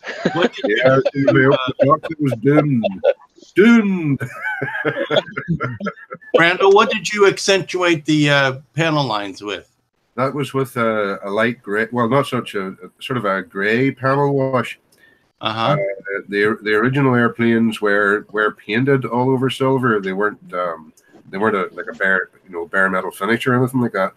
They were actually silver. It's called. Yeah. To get a slightly worn look, I just emphasized the panels that would have been most frequently removed. Uh-huh. Engine panels, this big nose panel here. You would think there would be a radar under there, but no, that was just a big empty space for the pilots to put their luggage. That's a boot. Yeah. And let's see, there was that. So that model is actually what, 5 inches long or something? Yep, just about. Yeah, that's a tiny little kit. Mm-hmm. It's about big. And it's in. I'm glad Heath is away because he might get annoyed at this because it's in Royal New Zealand Air Force colours. Yes. You can see the kiwi in the roundup. Yes. Yeah. Strange birds, by the way. Yeah, And they're a hell of a shoe polish. It's Yeah. surprising. They're surprising they're not extinct because they play hard to get. that's that one. And then, What is the deal with the red accent lines? Sorry, with the what? With the red accent panel lines. The No step areas. They're right over the wing flaps, so they don't want somebody to step on it and just step through the skin. so that's one of those stupid no step things, huh? Yeah. You must be a bunch of idiots in the Air Force. That's all I can say. Yeah. At least, yeah, we don't festoon the thing with no step markings. Yeah. Yeah, it's like, is there a real demand for people to step on that stuff that you got to tell them not? This is yeah. Ooh. This is the other kit I finished. Wow. They have in Tiger Moth. What scale is that, Liz? 72 scale again. With the rigging at 172 scale. It almost is your scale that you normally work with is 72 scale. It's the one scale Now that it's 144. doesn't take up much room in the display cabinet. Yeah, it is a small country up there in Northern Ireland, then, huh? Oh yeah. Well, you know what? I'm overwhelmed when I see a really big build, and it's just like amazing to see. But you know something? I get the same feeling of something as small as this, and you got the rigging just right and everything. Yeah. This is like a big build to me. It's amazing. Yeah, there's a lot of fiddly work there. Fiddly work, yeah. Yeah. The rigging certainly tested my patience. I can say that. So what, is the rigging made of wire? What is it? No, it's cotton. it's made of lycra thread. Really thin, you have silvery thread like with that. Sorry, Lou? So you have thread under tension there. Yep, it's a stretchable stuff. What I do is I sort of drill holes partway through the upper wings, and then drill holes right through the lower wings, and then anchored it at one end with super glue, fed it through the other end, held it under tension, and applied a drop of super glue to hold it. Wow. Yeah. And that would be tough enough to do just as doing. I was figuring it was stiff wire, but you're actually holding it under tension while it's drying. I don't know if you can get wire that thin to be rigid enough to work with. Well, that's the point. I mean, you can get it, but it's incredibly difficult to work with. The least little bend, and that's it. You might as well throw it away because you never get it straight again. And if you're careless picking the model up, you break it. Whereas with the stretchable wire, with the stretchable thread, if you pick the model up and you accidentally touch the wires, it flexes rather than it goes back to where it was. Yeah. So what's the lifespan of that stuff? Does it rot? I have no idea. I've had a couple of models that I've rigged with it, and I've had them for at least 5 years, and so far nothing has broken. Nothing has wake up in the middle of the night and you hear ping ping. Actually, I've had that with photo etch rigging, where I was taking a Tamiya swordfish to one of the shows, and as I was putting it into the box, and I looked and thought, oh dear, some of the rigging was hanging in midair. Liam, Randall, I love the way that you've painted the wings, because you can still see the ribbing on the actual, which is very, very good. Yeah, that's the ribbing was molded into the fuselage, but with a silver finish or any metallic finish, it shows up any kinks, any divot. Usually you're fighting to cover that kind of stuff up. Yeah. Like sinkholes or whatnot if you're painting silver. But as the wings are ribs with doped linen. Yep. Fabric stretch covered. Yeah. You would see some of the ribbing. Yeah, it makes sense. So thankfully it's not. But when you pull the camp when you pull away from the model, you don't actually see it very much. It's very good though. For farther outshot, you can make it out here. But if you look at the left-hand bottom one, you can't. Yeah, this one here, yeah. Yeah, it's because it's in so much shadow. You can make it out just at the end here, where the surface curves away from you. But it's actually better that way, because in the real thing, the ribbing isn't really that pronounced. I can remember the old kits from Lindbergh of World War I stuff, and the ribs and fabric were like Scottish glens. They were so deep. It's better going subtle, especially in this scale. My one addition to this kit was the baggage compartment at the back here. I cut it out, added plastic card floor and front and rear bulkheads and a couple of strips of plastic inside, and then this is actually aluminium from a tea light that was trimmed and bent to shape. Interesting. Excellent. Yeah, because you don't want the panel at that scale. You don't want it to be so thick. Yeah. Because when you look at these are the kit doors, and you cut out the originals. They actually supply doors for the kit, and on the sprue, but the thickness of them is definitely, they're at least 2-3 times as thick as the aluminium here. But not bad for in plastic. Sorry, Phil? Not bad for in plastic though. It's difficult to Yeah, get it's really pretty good for plastic. Yeah. People used to deride Airfix, for years, but all their new stuff is fantastic. I would have no complaints whatsoever about it. I think. Oh. Wow, those are real. God, those are so real. Very well painted. Yeah. Very subtle And the grade. grass. I Not love how bad. you've done the grass. I can see the seam lines. Not bad for somebody with a rattle can, huh? Yeah. I tell you what, you've done your grass brilliantly there, Randall. Could have sanded those better. I can see the seam lines. Yeah. Yeah, you do a lot of rattle can painting too, don't you? Mm-hmm. Yep. That's amazing that you can use rattle can and have such clarity between the different paint. Yeah, you don't get overspray. Lots and lots of masking, and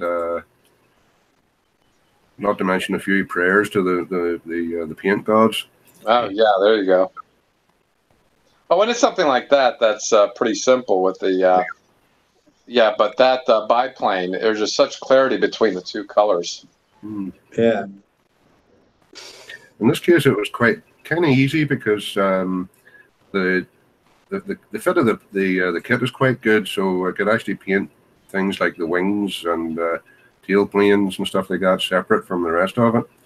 The tricky bit was masking the cockpit. Right. That's kind of had to use sponges and stuff like that squeezed in. Right. When you're squeezing sponges in, you're kind of hoping you don't break things like the control column or something like that. Yeah. Well, I think if you use cotton balls, that would work too. The same, wouldn't it? Oh, it would, yeah. Mm-hmm. If it's packed in, if the cotton ball's packed in well enough. Mm. Or wet tissue or something like that. Yeah, that's true. Yeah. Mm-hmm. Again, there's a very short card there, do you think? Is that really a cutting board now that I'm looking at it? Because it looks like a cutting board that you painted.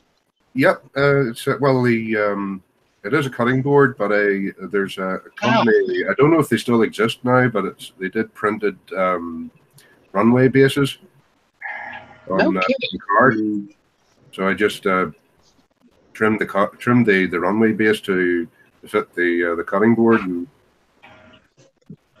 that is a nice base to take photographs of your airplane builds. It's reminiscent of what Bob does with his cars. He uses the plastic furniture movers. He flips them over and uses it. Really genius. I see the thing. Like I was talking to Lou about doing the scratch builds and not having the eye for it. I don't have an eye for looking at something totally unrelated and say, "Oh, that would make a nice base for an airplane or a car or whatever." Yeah, the base that I was using for the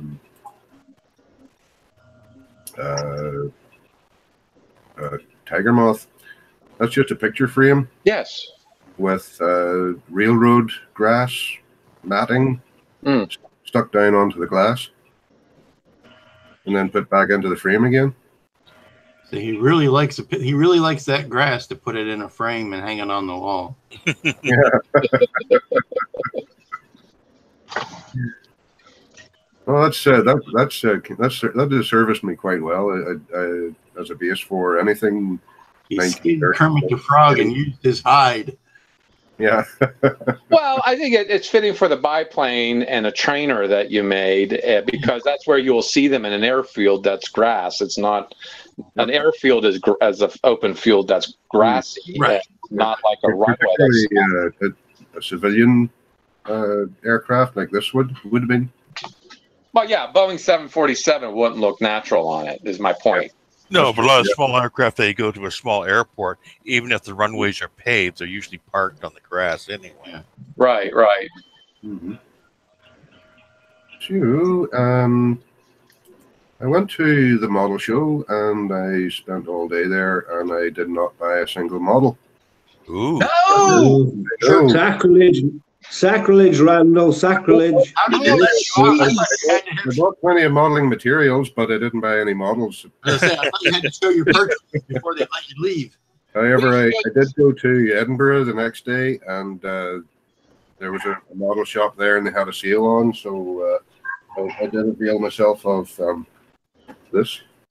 Okay, you're forgiven. So we now don't have to cover you in glue and throw spent sprues at you. Oh, come on. Over that. That's the modeler's way of tarring and feathering. How can you not go to a model show and not buy a model, Randall? That's sacrilege. Yeah, we made up for a good buy. I should hang my head in shame. But anyway, the only actual modeling I've done over the last fortnight was just adding a couple of layers of paints onto something. I think this might look familiar to anyone. Yes. That's a nice size. Mm-hmm. What is that? Very well detailed. Sulaco from Aliens. Yeah. Who makes that? It's an old Halcyon. Oh, it's a Halcyon kit? They made it in the 90s, I think. Yeah. This is the original issue, and I bought the kit, built it, and then put it on the shelf of doom for the next 20 years. I know what that shelf looks like. Yep. But I'm going to get round to painting it, and I don't know how I'm going to do this drop ship. Look at the size. Oh, yeah. That would be interesting. Mm. I love the way they made the Sulaco look like a gun, and that was quite deliberate. Yeah. Yeah, I had a friend once who described that model as an upside down pocket knife that you have all the things that at the end come out. Yeah. It's going to be low lights because in Aliens, the ship itself didn't have any lights except for maybe one brief glimpse of the underside where the drop ship came out. That would have been about it. Somebody on one of the groups suggested that I try lighting the drop ship itself. No. Not happening. I'm going to have a bit of fun though, painting it with getting the different panels. And the thing, it's got nice engraved panels, but the engravings themselves are kind of big. So I would like to have something smaller to break up the line of it. Mm-hmm. It's going to be like a reverse of one of Lou's random panel masks. What I'm going to do is I'm going to lay down masking tape and just have at it with the scalpel blade and a straight edge, and just cut out random sized squares, rectangles, stuff like that. Lay a dozen of them down, spray paint it.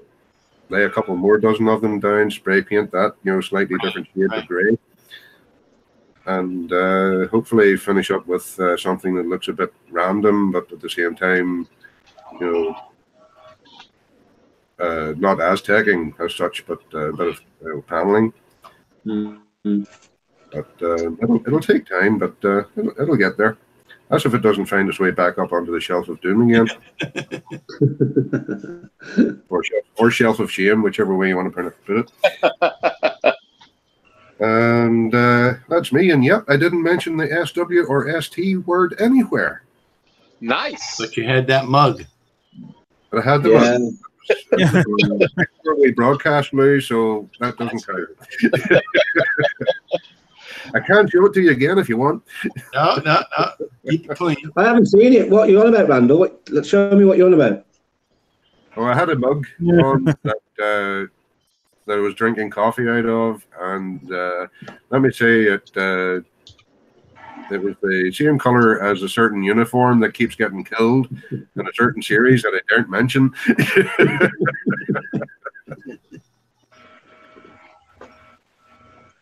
And that's all you're getting out of me. Okay, very good. All right, thank you. I just want to be sure that I have neglected my duties with the live chatters. George showed up halfway through the show. George, he's at work. Thanks for stopping by, George, and giving you giving some input. He did like something that struck him. We talked about going to see the Columbia, the Apollo space capsule that went to the moon. We're going to probably go to do that next week. He said beeswax works too. That will be for the mask that who was doing that? You, Phil. That's you, Phil. That was yeah. Yeah, that was you. You were doing the air breathing masks. Yeah. The masking the lights, the nav lights. Yeah, and he likes the droids too. Dissolve. Well, this is dissolved plastic card. Right. And Wayne stopped by too, and he says if anyone's going to Telford this year, he'll see you there. Of course, I think you're going, Phil, aren't you? Yes, I am going. Yes. And you too, Jamie. Yes, I'm going to. And you, Randall? Not Telford. No, it's a wee bit out of my way. And besides, somebody else's significant birthday coming up. Oh, okay. And you, James, going to Telford? No, you don't go anywhere. Yeah. Okay, sorry. If you can't reach it by motorcycle, you don't go. Yeah, it's a bit far. I don't swim that far, so. I know that Wayne's going to be there as well. Wayne Lazenby. Yeah. Well, yeah, that's he said that on the live chat. He's going to be there. Ken, thanks you for complimenting his skills, Lou. So he was on live chat. So was Steve. He liked the aircraft that you built there, Randall, and the like. And Dirk was, of course, in the live chat causing trouble. Don Gilchrist was there. He couldn't bring it up. I don't think he was able to bring it up through the links. But you know what, Don? I can relate. Google Plus won't accept my camera, so that's why I'm just talking disembodied like Wayne does. I don't know. I'd like to also make mention that the Google Plus community is closing down I should say Google Plus is closing down and the community's at peril over there. So if you're watching and you're a Google Plus member, it's going to be, Google's going to close it down from what I understand, August. That's a long ways away. But there have been some folks that have been migrating over to MeWe. MEWE. It's a social platform very similar to Facebook, but it is not Facebook at all. There's no ads. As Jim was explaining earlier in the show of its use and how to post pictures and the like, it is a good new home for the Google Plus community, especially for those who absolutely will not go to Facebook under any duress or condition. So when all this ends, then does that mean that we'll have no more Hangouts or anything? No, the Hangouts will still exist. Hangouts will still exist on Google Plus. There's no threat of that going away at this point. But apparently there was a data breach at Google Plus, and they don't want to fix it. They don't want to spend the money fixing it, so they're just going to shut it down instead. And quite frankly, from what other people tell me, which I find it hard to believe, Google Plus has become the Wild West over Facebook, which kind of astonishes me for even anybody suggesting that is the case, because our community has been very to the point, to the scale modeling. I don't think any trolls have ever showed up, not even on the channel, the YouTube channel. So I don't understand this whole Google Plus thing either. But in deep research, I found that MeWe is a good place to move the Google Plus community. So if you are a exclusive Amazing Scale Modeler member that uses Google Plus exclusively, consider moving over to MeWe. There's a few people there already. So what you do is you open an account. The community over there at MeWe is private for right now. So you would have to create an account. You would have to friend me or James Frost. Yes, as in the poet, and Jack Holzer, spelled Holczer. I decided to use my real name there instead of being, nobody. So you friend us, and then we'll invite you. You friend us, we'll invite you into the community. So it's already going on there, and it's pretty active. It's as active as the Google Plus community is. Jack, is that site as you say MEWE? MeWe. Yeah. And also, I'd like to. Somebody even pointed out, when are we going to get new shop cards? I think it was Ray Martin from the Kiwi from New Zealand. He's saying, "I want new cards. I want a new logo on there." Well, what's interesting is that the new card I ran out of. I sent a lot of them. I still have the original cards because I ordered too many of them. So I scaled it back this year with a new card, and I'm out of them, which is actually kind of good. If you have them, hang on to them. They're going to, like the original one, they're going to go out of style very quickly if when Google Plus shuts down. So whenever Matt gets some time, we're going to change over the Google Plus logo to the MeWe logo, and I will make new shop cards. So if you want shop cards, well, you can certainly send me a message at scratchandjackmodels@gmail.com, and I'll put you on the list. And as soon as I get them printed, which I hope probably by January, maybe February, I'll have new ones printed and send them out with the new logos on the cards. And I'm actually considering, and I talked to Matt about this, now we've got 3 communities to moderate, monitor, and watch. I don't like it. I really don't like going to 3 every day. 2 is enough. And I don't know. He and I talked about it. He said, "Well, why don't you just shut it down?" And I'm like, "Well, yeah, it is an option, but I just want everybody to have the opportunity to move over to MeWe. If you want to still hang out with us, still stick around." So that means you, Lou. You got to go over there and open an account and join us there. It functions very similar to Facebook, but it certainly, absolutely is not anything like it. I think Jim can tell you that because he's a Facebook detractor. Oh, what is this? He's got a cartoon going. What does this say? Starship Modeling Psychiatric Health Doctors. Okay. Very good, Lou. So those are, I'm going to push these announcements more to the beginning of the show. I actually forgot to do it because I have my computer problems. But and the other thing I'd like to put on there too, I did say early, the 48-hour hangout is going to be 3 weeks.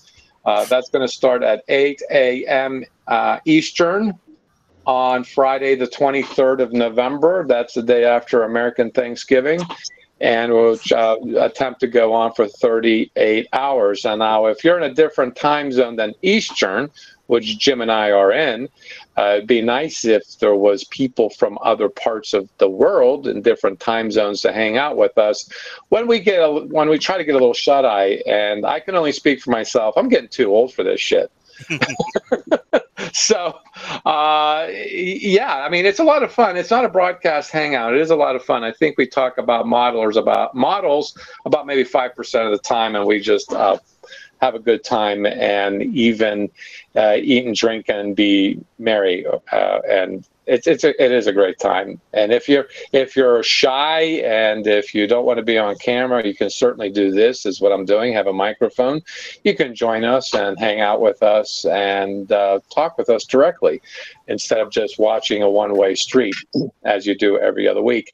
And also, I'd like to thank the subscribers of our YouTube channel, which I have never really done since the 6 years, going on 6 years that we've been broadcasting. I got to thank you guys because there's a lot of people, I've been noticing, have been regulars watching. And also, we've been getting new subscribers comparatively hand over fist, although we're still under 1,000 subscribers. But certainly in the past few months since Wonderfest is really when it really picked up. There have been a lot of new subscribers, and I hope you enjoy what we do. Certainly, if you leave a comment, I will certainly make an attempt to respond to as quickly as I notice it. And comments of any kind. If you like us, tell us. If you want to see something, tell us. If you don't like us, you can tell us too, but we just won't pay attention to you. Jamie wants attention. Yeah, okay, Jamie, what do you got there? You got the shop card. Yeah, you got a shop card. Advertising for you, Jack. Advertising. Yeah, there you go. There you go. But I do want to thank all the new subscribers, and you're making everything worth doing. This has been a long time, past 5 years. And we've had a lot of good times. We've shared a lot of good tips and tricks and a lot of models with one another. This is a community. This is about you guys. This isn't the Jack show, obviously. Sometimes it becomes a Heath show, but that's aside from the fact. And anyway, I just want to put that out there because this past week I've had a lot of considerations to do and thinking to do, because my world around me has changed, and I hate to say it wasn't me that changed, it was the world around me. And I begun to realize what's more important, and it's really you guys who join me every other week, and also all the followers and contributors to the community have been great. So anyhow, enough of the touchy-feely. I'd like to also thank Liam, which he's not here. Look at that nice dark garage. But boy, it's a little neat in there. He's actually got that straightened out. I'd like to thank you, Bob, too, for joining us, being the quiet presence and the how should I say it? It's the presence of sanity and stabilizing influence. Yes. You can tell he's a retail guy. Because he just keeps it to himself until he freaks out and just does that. You see that Bullwinkle thing?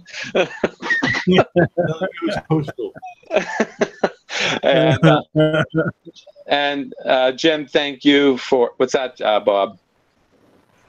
I was trying to hide from the evil panda is what I'm doing. Oh yeah, evil panda. There he is, right over there.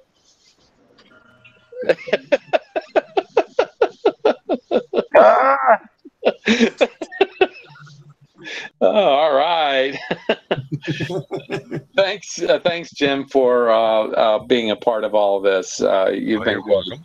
And also, Jamie, thank you for stopping by. It's been a long time no see. Jack, just a little observation. Any chance of, like, you know, on the next card, could we have a little enterprise here?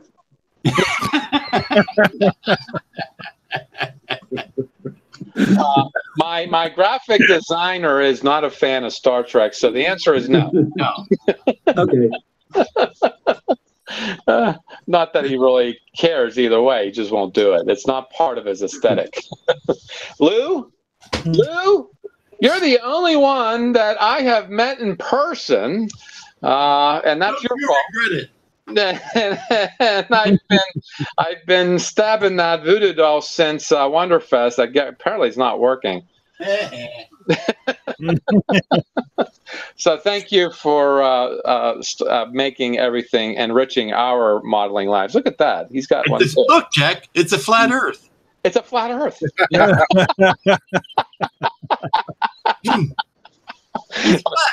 And Australia doesn't exist. It's a conspiracy. They even made up a whole new dialect just for that conspiracy. I've got the whole collection. Oh, you do? Yeah, you do. Yeah, hang on to them. I think they're as I come out with them, there's going to be different ones. Mm-hmm. You know what? I don't even think I have one for myself. Come to think of it, I think I gave them all away. I have to look anyway. Yeah, I got to keep them for posterior's sake anyway. Or is it posterior? Oh, yeah, there is it. Rusty Potato. No, that's Rusty Spud. Yeah, it's Rusty Potato. The Bob. I love that name. Rusty. Yeah. It could be for hysteria's sake. How'd you come up with that, Bob? Rusty Spud. My dad was an iron worker, and the tool they used to put that steel together is a spud wrench. And when he retired, he said all those spud wrenches were going to rust because he didn't use them anymore. So it became Rusty Spud. Interesting. And I do mostly airplanes, so that's where the aerodrome came from. Oh, nice. Nice. Really cool. And thanks, Phil, for also coming in this past year and contributing your expertise, working in small, just like Randall. And also, Randall, thank you. Your sense of humor, where would I be without it? I question myself. Slightly more sane. And I would also still like the color yellow.